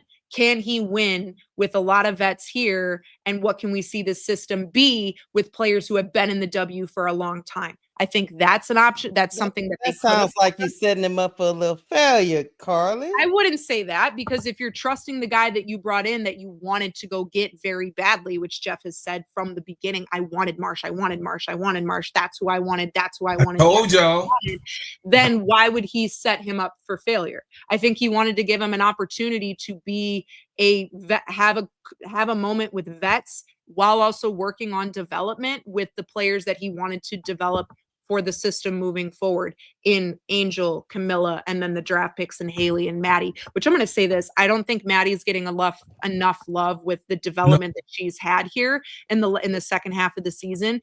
Her minutes jumped up big time. Her efficiency went up, and she also provides an ability to stretch the floor that Angel doesn't provide yet. What Angel has is that dominance in the paint, that like bully ball type of mentality, really throwing the body around, making sure you get the rebounds and be efficient there while she's looking to expand the shot range, which you're seeing along with her facilitating. Whereas what Maddie can do, she can facilitate, but because she's a 6'3" forward, she forces people to come out of the paint and not have to just sit there and guard it and just make sure no feeds get inside to Angel and Kamilla because she is someone who can shoot 40% from the 3-point line. So I think Maddie is somebody that you're seeing what the development of Tyler Marsh can do in real time. And it's in small minutes. And it's in increments where you saw her only get 4, 5, 6 minutes at the beginning of the season.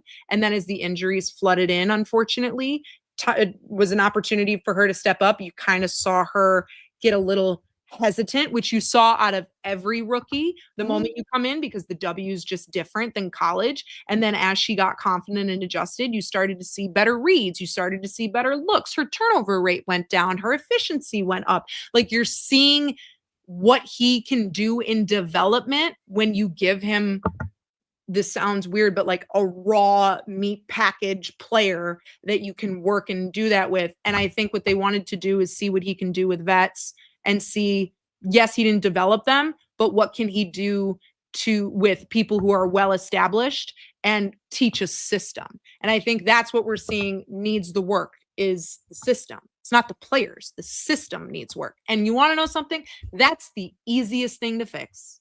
Karli, you're not going to get no pushback from us, because we host watch parties and we went 20 some odd games straight wondering when we was going to see Maddie Westbury. We don't care what she do. Just put her out there so we can see. Shoot, Maddie, when you So get you're out not there, going to get no pushback from us.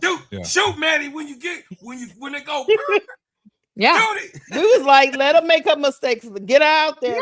Let her get some minutes. And we waited 20 games and people went down. We say, I guess we're going to finally see Maddie now. Yeah. So real quick, let me go ahead and get this super chat real quick. And man, we got 388 people watching the show, man. Drop us a like on the video, please, man. We got 190 likes, man. Get them likes up, man. We got 388 people watching the show. Shout out to the Green Thumb for the $5 super chat. Here comes the money.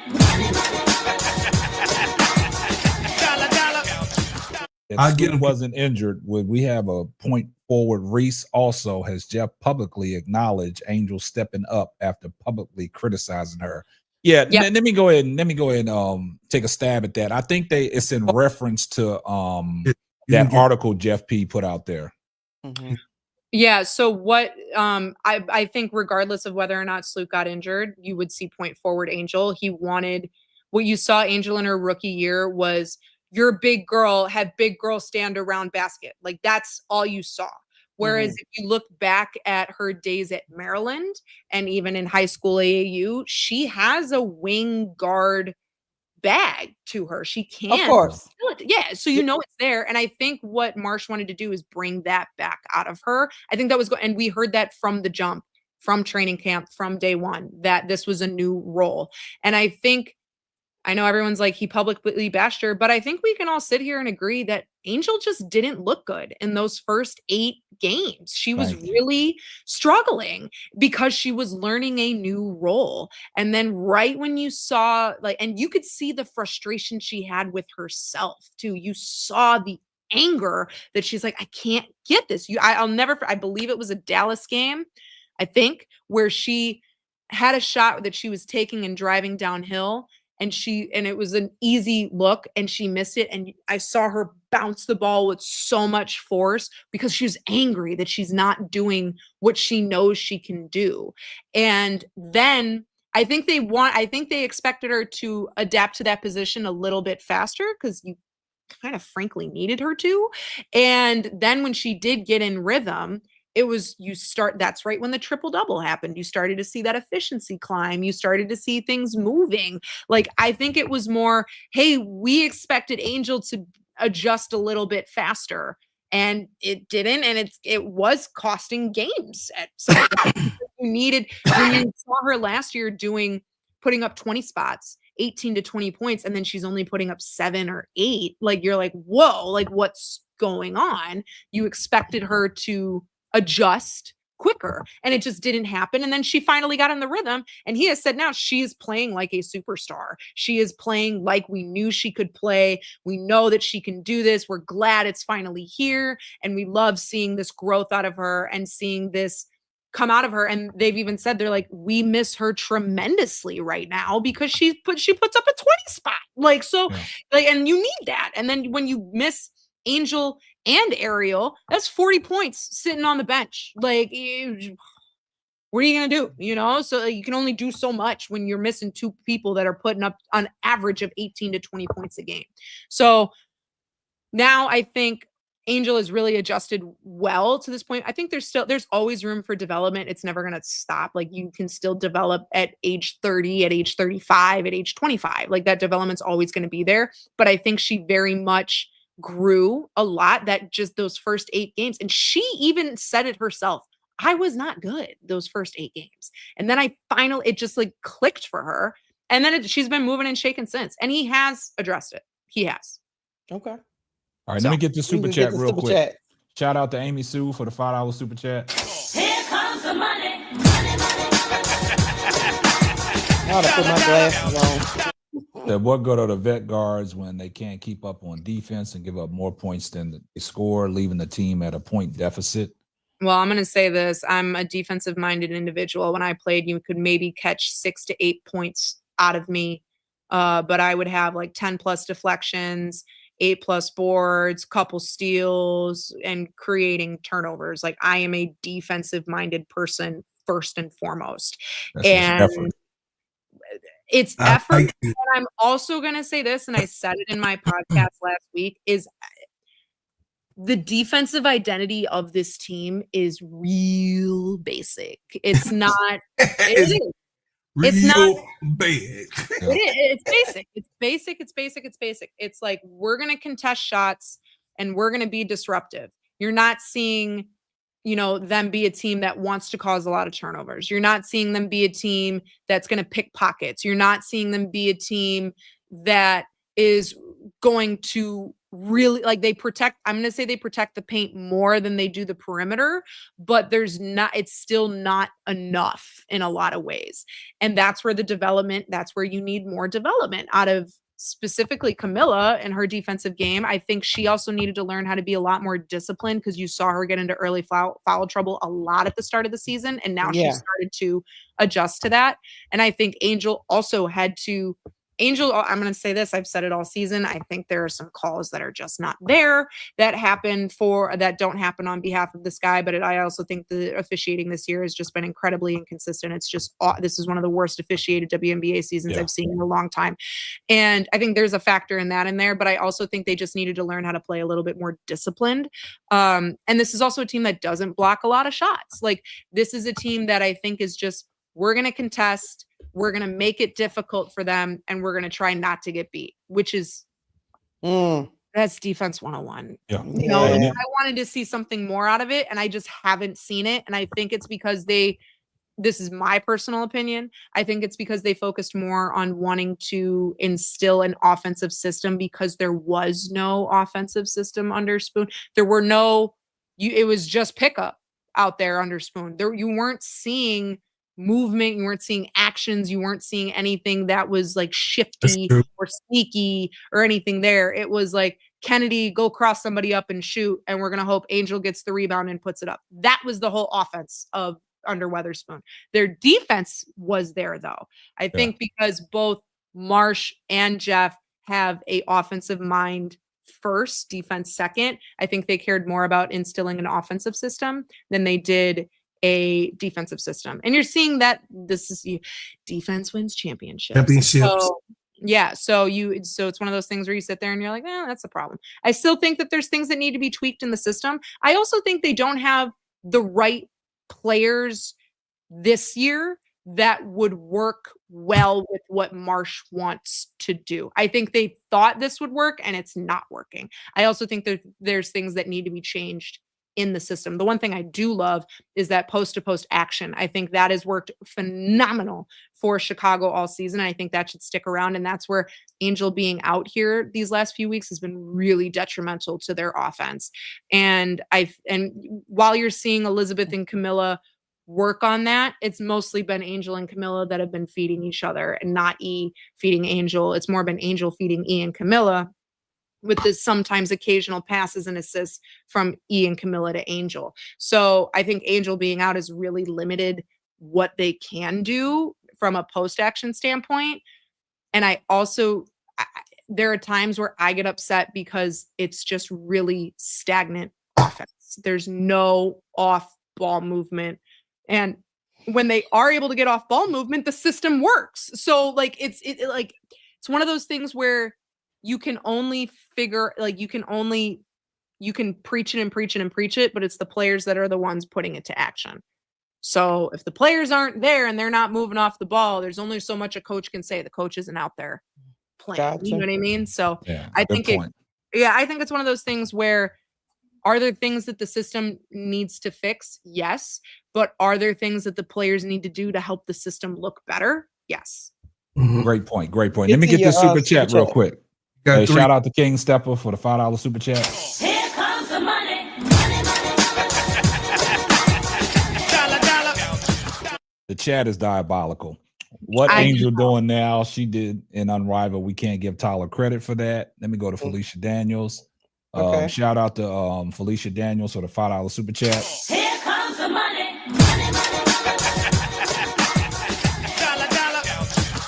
She said, but why call her out publicly and not no other team members? Vets getting paid way more, doing nothing, but she gets embarrassed publicly. I feel you. But that's where you see that they made her the cornerstone of the franchise, because if they want the reason she got called out is because she's the cornerstone. She's who they're building around. And if you're seeing the person that you're building around isn't doing well and isn't providing what you need them to provide, a statement's going to be said about it. Do you see what I mean? Yeah. Like, that's how you know that they're trying to build around her, because they want her to be better. They wanted her to be more efficient. They were asking a lot of her. And at the beginning of the season, she wasn't delivering. She just wasn't. Look at a statistical standpoint. She wasn't. Then come like that 9th, 10th game, you saw it click. And then guess what? You saw the praise come out of the front office. They're like, there it is. There's who we knew that she could be. And I'm also going to say this. I'm not going to say that this worked for Angel, but there are some players that kind of enjoy being called out so that they can prove people wrong. Yes, she that type of dog. Yeah. She Shout out. Go ahead and finish with your super Shout out to Dwayne Walker for the $5 super sticker. Here comes the money.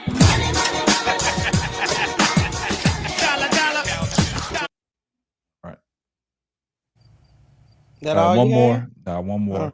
Shout out to King Stepper for the $2 super chat. She was doing well when he called her out. Here comes the money. I don't remember ahead, the Minion. specific Go ahead. time frame. Yeah, I don't remember the specific time frame. Everybody got a different way of doing things. You know how that is. I probably would have talked to her. I probably wouldn't have did it publicly. But but you know what I am? I'm equal opportunity. If I call one out, I'm gonna call them all out, because basically That's fair. the veterans came there. They've been a pro for a while, and maybe if he'd have called them out, they'd be better. No, Yeah, Marsh did. I think that's valid, but it's also where the media was asking the tough question and they got a harsh answer back. Yeah. That's Now where- Tyler Marsh did call him out. Yeah. Yeah, he did. So, The yeah, veterans. like, yeah, you heard it. Like it was like You're you're looking at one article. There's been a lot of articles written since then, and I can What- tell you right now, Marsh has absolutely held the veterans accountable here as of late, because he goes, we have vets on this team and they're not stepping up. Yeah. Hey, Go there you ahead. go. There you go, KSAP. Yeah, you can read it. Here comes the money. They so funny. There's Amy Sue, so we always get to it. She said, what do you think of Amy the Fishikalia, the business, in multiple games? That was, I mean, that's a fun forward battle to watch, man. Anytime they play. I also think her and Nalissa Smith, when they face off, is also a super fun one-on-one battle to watch. I mean, forwards are the most valuable, in my opinion. Forwards are the most valuable position in basketball, and I like seeing the bigs battle more than I see a guard battle. That's my own personal. Well, let's get it clear. The 3 is the most valuable. See, this is where you and I in differ. 'Cause the I game. say the 4. I say the 4. I'm with you, Carly. I The like the 3 fours. is the most valuable because he could play 4 and he could play 1, 2. Yeah, whatever. Well, no, it's yes, but the 3 is the most utility. I think the 4 is the most valuable. Okay. Okay. We could be in the lane. All right. Go ahead, KSAP, hit the money. Here comes the money. It says, I take issue saying AR was cause of early losses. He can't who is this? CB Courtney Vandersloot. Vandersloot was trying to score. Plays weren't made for Angel to score. Only set screens. She was iced out a lot. She accepts responsibility because she's a leader.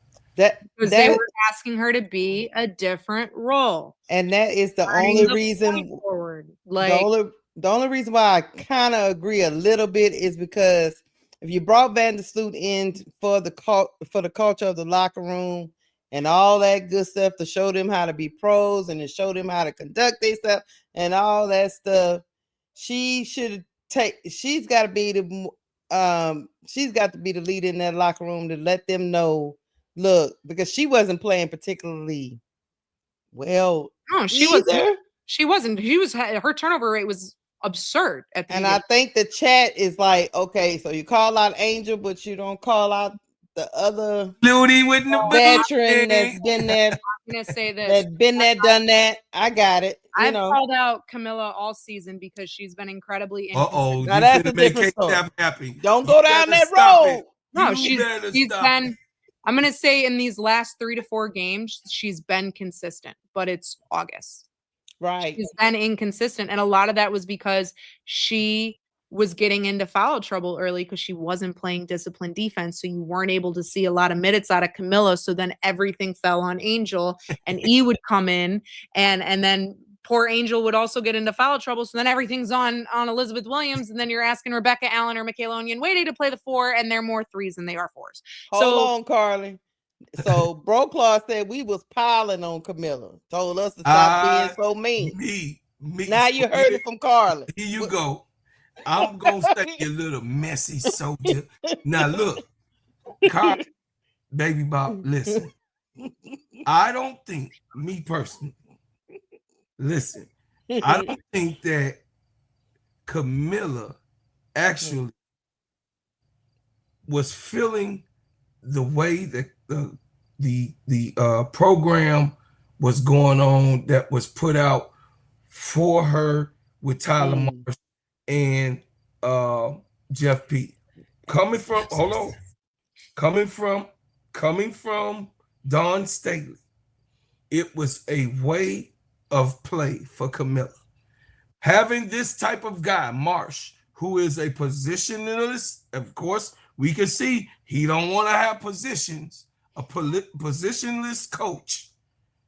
This has thrown Kamilla off, I believe. That was just my argument. This is my pushback. I believe that she was not feeling the system.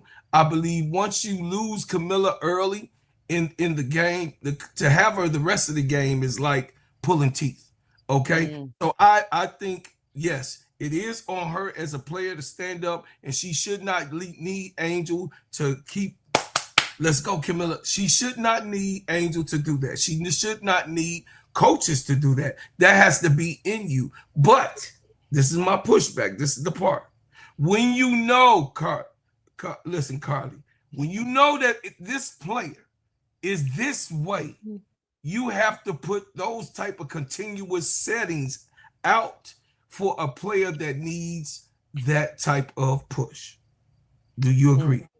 I think just Kamilla has just been inconsistent, and that's kind of all I can say is like she's just been inconsistent. And I'm going to say these last 5 to 7 games is where you saw the consistency there, because you're 6'7", incredibly strong, and you got good footwork and good speed. Why are you not putting up 20 some odd points a game?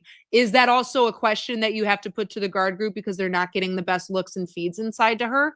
Absolutely. Okay. But it also comes, sometimes they don't give her the look because she's not in the best position. And sometimes there are forced feeds that happen in there that aren't good reads either. It's on both. Both parties are at fault. And I'm going to say this, somebody that I think is somebody I really wish could do more this year, that just she had only like 2 good games, has been Kia Nurse. I think Kia Nurse is somebody that can she? That's my girl. When she can shoot, when the ball is fallen, you can easily ask 15 points out of her. But it's just not. Hey, they've been killing me. Hey, Carly, Hey, I'm hold Two on, glad. games hold on, out of hold on. 40 ain't gonna Hold work. Hold for on. me, Carl. Let me get this super chat. Here comes the money.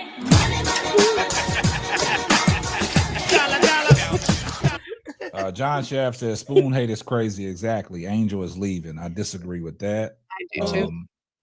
Let me get L super chat. Shout out to L for the $10 super chat. Here comes the money.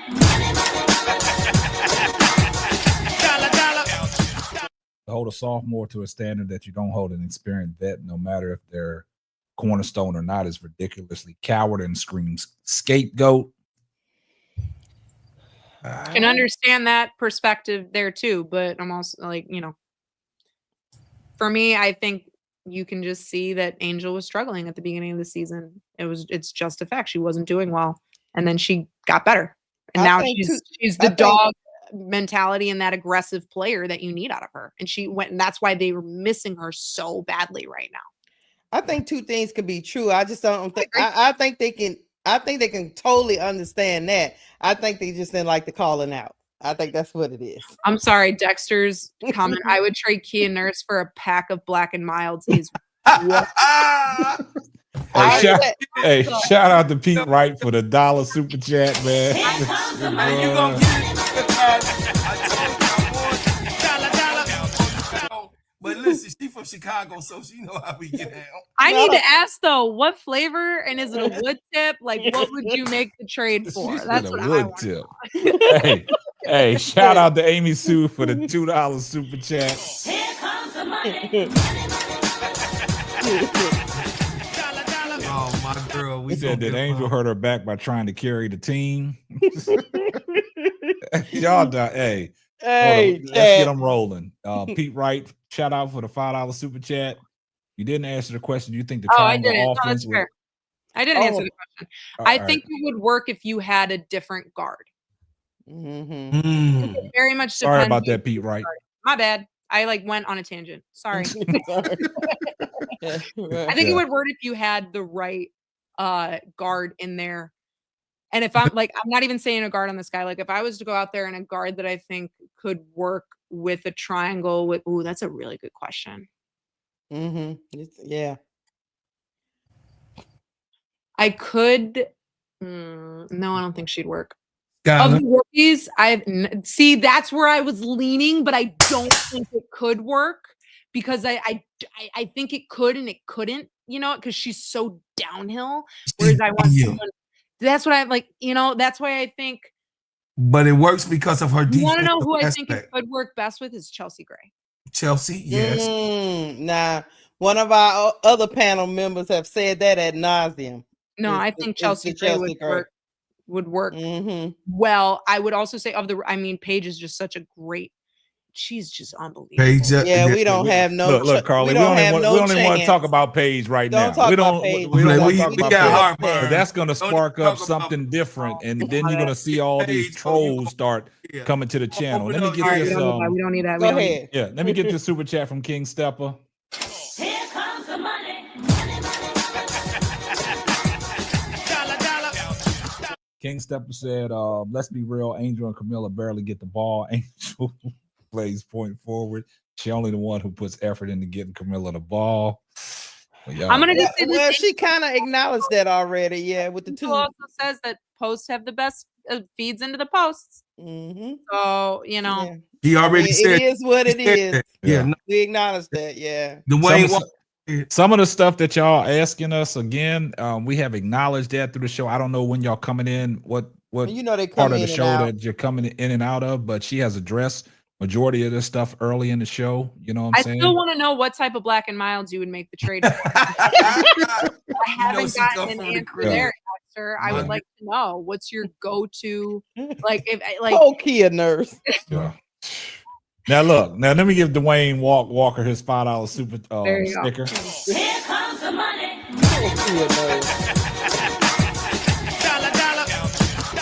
And shout out to our girl Bernadine Dorsey. What's up, sis? For the $10 super chat. Here comes the money.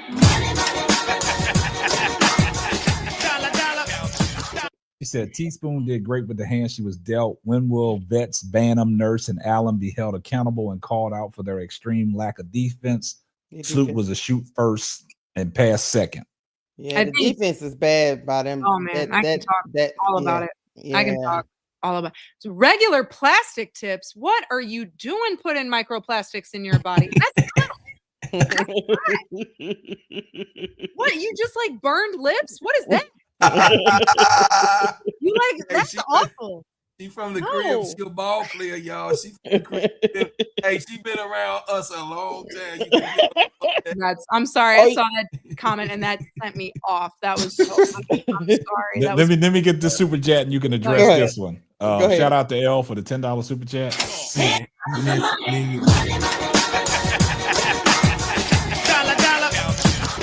Karli, she was struggling offensively only. I stand by my position. You have vets with multiple years experience being paid more and only called out Angel. Give me a Nell Carter break, respectfully. Shout out to you, L. I respect Shout out to L. reference. Go ahead, hit the money. Hit the money, coach. Here comes the money. Shout out to the Dallas Chef for the $5 super chat so we can laugh at these sorry vets, but go all on ESPN analytics breakdown on Angel's shortcomings. Keep the same energy for everyone. I do. It's not fair. No, she do. Yeah. I do. It's not fair. You know, she's the superstar, so she's gonna get critiqued. She's gonna get critiqued more than any listen, Angel Reese is y'all. That Angel Reese and Karli is here for me to even say it, so she'll know. And when she see Angel, she gonna say, "No, bro, Claude got your damn back." Listen, Angel Reese is a megastar that has not been seen on this level in the WNBA of this flamboyance type of style that she has off the court and the persona she has on the sideline of the court. Right now, she's a focus and on the court. So no one really has that type of experience of y'all seeing a real megastar. Really, her and Caitlin really get the biggest buildup that you've ever seen in the WNBA by droves. So no, they don't know how to handle that. No, was Chicago Sky able to facilitate or handle Angel when she came in? No, I still think that they are behind Karli. I still think that they're behind the Barbie. They have to do much more. You say, what do you have to do, Bro Claude? Well, guess what? I know they're building a facility because of her suggestions. I know they're giving her Barbie night because of her suggestions. They have gave her security because of her suggestions. Yes, the players now are able to stay into the hotels. You know, I found that out. I told you who my cousin was. So they are able to do that type of thing. But what we are not seeing, sister, what to be honest with you, Keisha, sister Keisha, what we not seeing is the straight up saying we failed, we got it wrong, and this is what we know we have to do. We have not heard that, and to fall on your sword. We had 28 games right now. To fall on your sword at the end of the season is disingenuous. To say, okay, the Chicago fans, people like me, Sister Karli, people like me and my player over there, we want to be saying, we want the truth to be told. Okay, this is what happened. You know what I mean? K-Sap kind of he peep a lot of game. You know what I mean? He very, very special with that type of stuff because a lot of things that you said, he has already said to us in private. But what I'm saying is people like us that runs a play-by-play. Every single game, Karli, when we were going through that 30-game loss, guess who called the game? Me and this girl right here. You got what I'm saying? We went play-by-play. We did not change the subject. We did not leave the live. We stayed all the way to the end of the 37-point beatdown. We did. So what do you say for you as a reporter? I believe that there needs to be more honesty and transparency from the front office about it, for sure. I mean, from hell, it'd make my job easier. But I think again, that's where there needs to be an understanding between the media and the league, not just in the Chicago Sky, but I would also say the league office. I'd say other teams where they need to be there needs to be more transparency and openness and honesty with the public, because I can only go off of what they share. That's all I can do. Like, I can ask and ask and ask and ask and ask and ask, and I may not get the answer y'all want.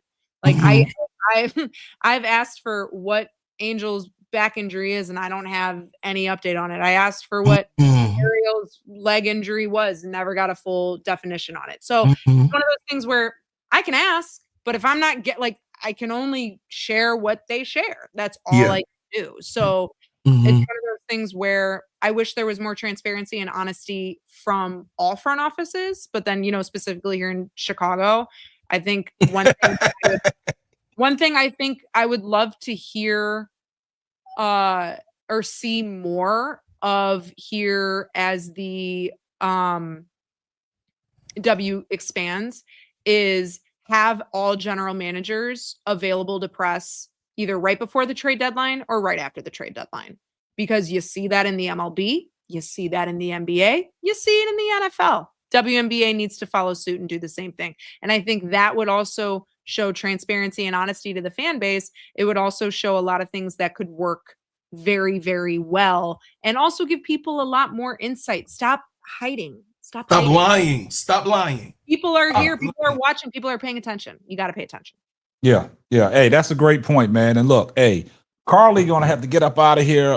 She got to run, and we do appreciate Karli coming up on the panel tonight, man. I appreciate all your insight. Appreciate all your things that you said, and hopefully the chat, gets a better understanding. But we told you, Karli, the chat is diabolical. Yeah. You know what the chat does. I know you've seen some of the messages, but we do appreciate your time. So y'all give Karli Bell a round of applause. Thank you for coming, Karli. Thank you. Hey, you gotta come to the Players Club. Yeah, we kind of wrong. I know you like it. You know what I'm saying? I know. Don't hang out with that dude, man. Hey, me and Keisha, hey, hang out with me, because Duvall gonna get you by the bar, and you're not gonna be able to leave the Players Club, because Keisha gonna let Duvall do whatever he want, and Duvall gonna be drinking. We have fun. Falling asleep on the mic. I'm just trying to tell you. So when you're ready for the Players Club, you let us know. But I'm gonna definitely keep in tune with everything that's going on, and then I would like to work with you. Yeah, Chicago, to do some things that I know that the chat really want me to be able to have answers for, and not all the time, be cryptic things, but real clear answers that you gave us. And I appreciated me on behalf of my, my brothers and sisters. I'm that's the executive, and then of course that's the chief. I'm just saying, me as their counterpart, their brother, I appreciate you coming up here and giving us some time and what's going on. And I also wanted to let people know that the Simply Ball Dropping, if you could put that in the highways and byways, the Simply Ball Dropping Network is one of the best people who loves Chicago basketball, but loves Angel Reese. And if you could put that out there, we greatly represent and respect it. I already subbed. You already know we follow you, and then I'll talk to you on the Instagram myself on what I can do to help you. Yeah, I follow on X. I'm an X girl. I'll be on. Yeah, go ahead and put us out there to them Chicago skies. Go ahead and put us out there to the media. I got you. Thank you, Karli. Thank you. And also, I know we can hook up because you're not a goofy. Hey, Karli. Thank you. Karli, tell him who I am, though, Karli. Tell him who hold down Chicago on that music part. Y'all got legacy here, man. This is legacy of Chicago drill music, my guy. This is legacy. Legend. Well, man, we appreciate you, Karli, man. We appreciate you coming up, taking your time out of your busy day, man. And we love to have you back, man. So we appreciate you. Anytime. Hit me All up. right. All right. Thanks so much, Karli. Bye, Bye. All right. Bye. All right, guys. some Let me go and get super this. chat. Get this super chat. Yeah, I gotta hit this. The chat, y'all diabolical. Let me get the super chat here. Uh-oh. Oh, here we go. I was about to crash out.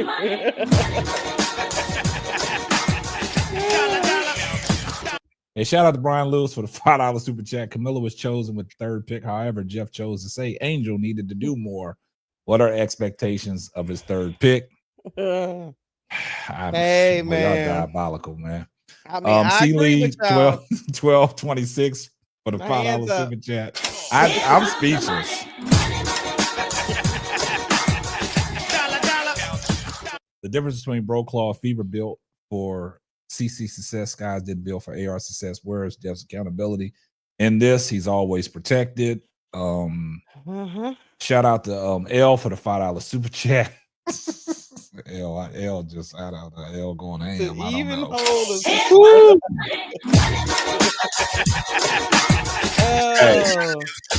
To even hold the number 7 pick more accountable for the third pick is diabolical. I mean, in a sense, it is diabolical, but that says a lot. They both that probably sums it up of what she said earlier. I just think they think more of Angel Reese. I just think they think more Angel Reese. I mean, they think a lot. They did that to all the great players, you know what I'm saying, regardless of where they was picked at. But if you hold weight in an organization, are they gonna stay on you? And I think it. And I'm gonna say this, and I'm gonna put a reference to the football with Shedeur Sanders. All this that Shedeur Sanders is going through, they know what they got in Shedeur Sanders. Yeah, they know. He's starting. He's starting on Friday. You know what I'm saying? So I mean, it's talking about it. You know, regardless of where you picked at, but Angel Reese holds a lot of value in Chicago's organization, and they you know, some of the things that she said and some of the things that we've been saying. I just think, man, she's that one. She's the one. Shout out to Tierra for the $2 super chat. Great show. Here comes the money. I think you missed some, huh? No, I'm going back. Okay. Gamble 310 for the $2 super chat. Here comes the money.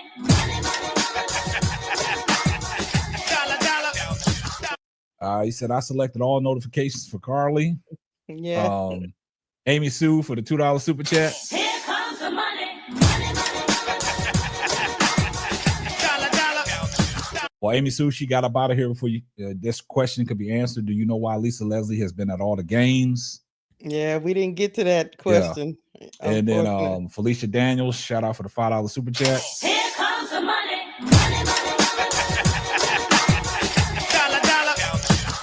Thank you for answering chat questions. Most panels don't for special guests. Hey, we appreciate that comment. Thank you, Felicia Daniels. We always say that. We always try to, you know, trying to interact with the chat. I know there's a lot of people that don't interact with their chat, but over in this community, we try to interact with the chat. We don't try to blow we can. No, yeah, we ain't gonna blow. We don't try to blow you off. No, but we engage and entertain. People do it. People do it. Y'all know. Yeah. Y'all been on the shows that do that. Yeah. Kurt Blanco, appreciate the $5 super chat. Here comes the money.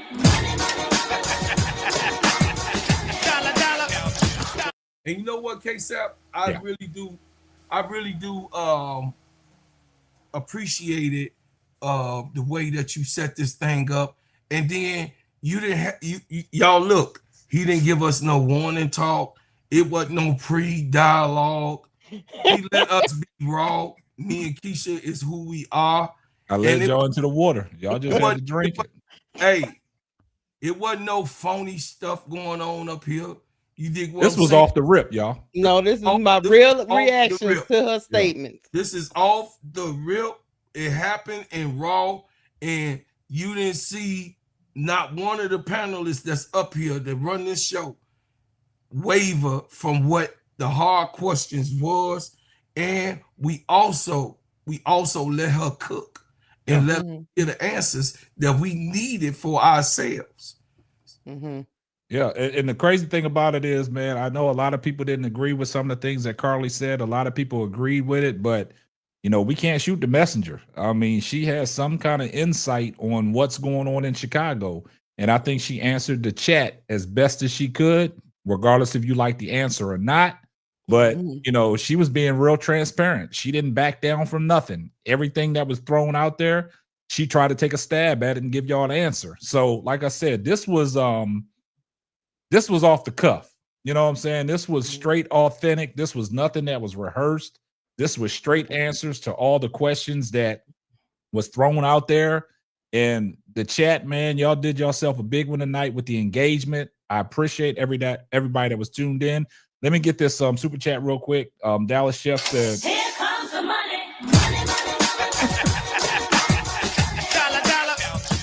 say congrats, y'all very entertaining in the chat. See, the chat be diabolical, man. Yes, they are. Shout out Appreciate to the chat. They don't back down either. Yeah, they don't back down either. Hey, shout out to my girl Bernadine Dorsey for the $5 super chat. Here comes the money.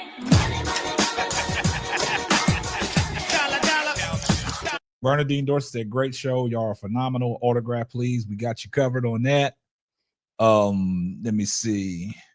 That's it. SW. That's it. Where's SW? Did I miss it? You got it on the screen. Oh, okay. I'm sorry. Shout out to SW for the $2 super chat. Here comes the money.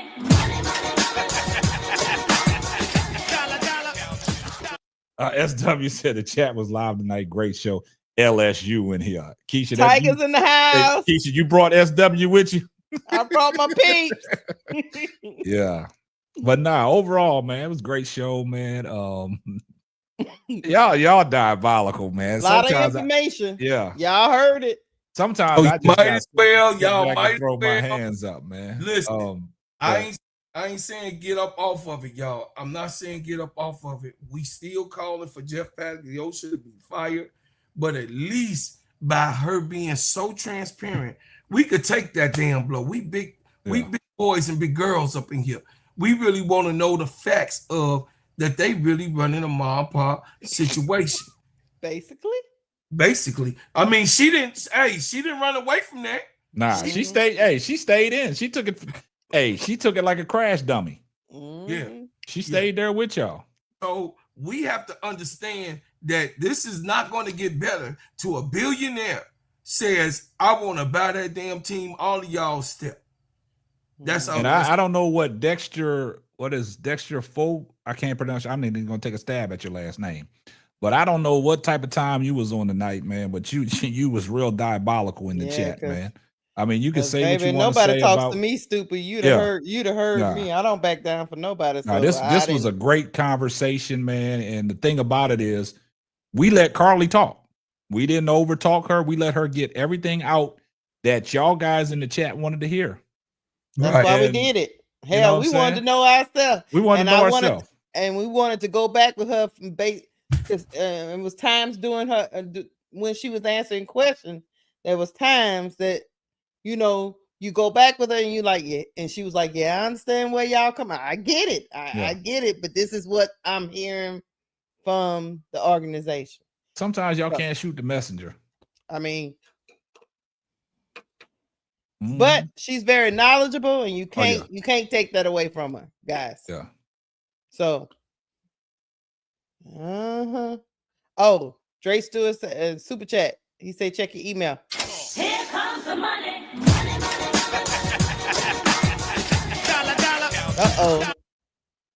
He say something. Shout out for the $2 super chat. Please check your email. Y'all diabolical, man. Something happened. Hold on, let me go. Ain't nothing happened. I just got a notification. I think it's from Drake Stewart. Something about Angel has spoken. Yeah, I saw that. What did it say? I had something about a comment about Angel Reese. Oh, what she did about the slim trade. Yeah, I think I saw that, Dre. Yeah, but I did see that Angel reposted the comment she after Teaspoon was fired. Yeah, she reposted that big long soliloquy telling Teresa Witherspoon that she was very impactful, and then she posted it on her Instagram right after the that she was done wrong. So Yeah. I don't know Mhm. what that was about because that's been from like a year ago. I don't know why she would go back and repost that, but it means something. I Yeah. just don't know what it means.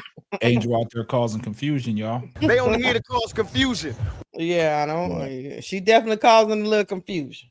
Yeah, but that's good, man. But like I said, man, that was I think that was a great dialogue tonight, man. Regardless if some people, accept it or not, but yeah, but it's great show tonight, guys. And like I said, appreciate I had fun. to the chat.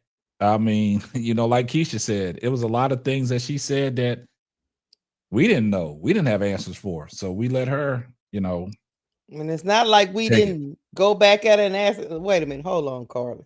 Let me ask you a question because we did, yeah. but Should I open it up asking her questions? You know what I'm saying? Yeah. I'm trying to figure out, what from that standpoint. So if you guys go watch it on the playback, but make sure y'all drop a like on the video before y'all get out the building. Man, y'all go watch the damn playback, man. And then because ain't nobody held back on no damn questions. Straight up. Yeah. no, we Y'all did. go back and y'all go check it out on playback, man. And Well, Van, you can say she took it on the chin, but she responded well. We didn't even have to give her the 8 count because she was still standing.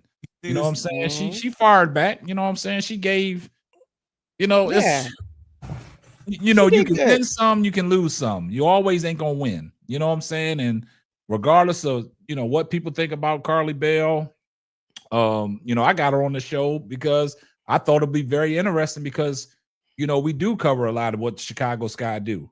You know We what I'm do. saying? And we just try to get some insight. And Yeah. we try to reach people. So what I did was, I had a dialogue with Karli yesterday, and Karli said she would love to do the show. So that's how that came about. And since she was the courtside report with the Chicago Sky, shout out. we wanted to know from the insider view on what does she see, what does she hear, what does she report on, and we try to give y'all the best version of what we could do. So that's what it was. We didn't shut nobody out, and we didn't act like we was gonna roll past people questions. So I appreciate this chat. We got a serious chat. We all wonderful, wonderful people. Almost 400 y'all gotta people. hold on, almost broke. Let me address this. Y'all gotta understand something. It ain't always about acting a fool. You know what I'm saying? Like sometimes you gotta sit back and have those difficult conversations that you don't want to have so you can get a clear understanding on what's really going on. We don't have to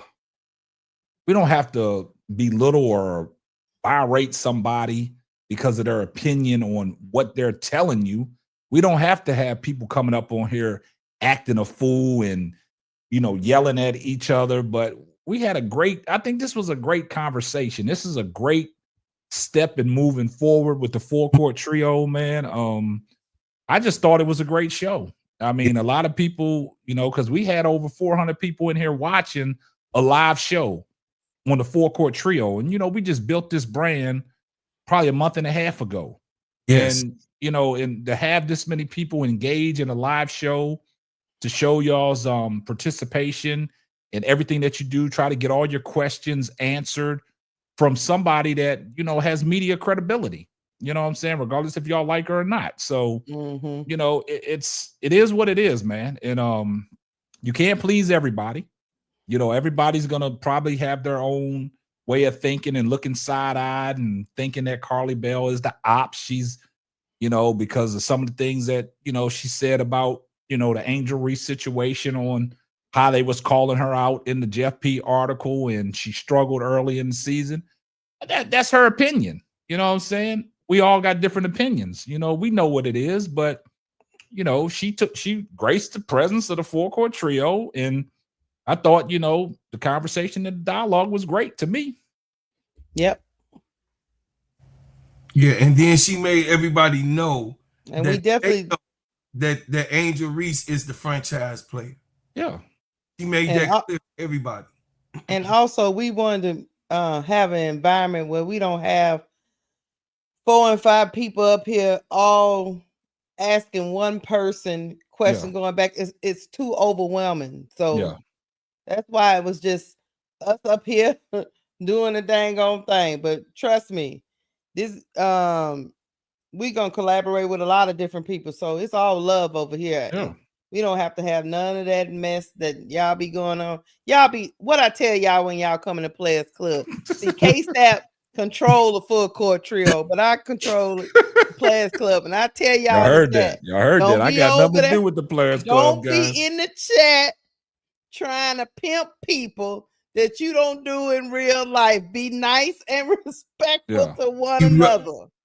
Keisha ain't going for it because you know coming in the chat acting like you a pimp. You like gonna you slap pimp other slapping people you chat.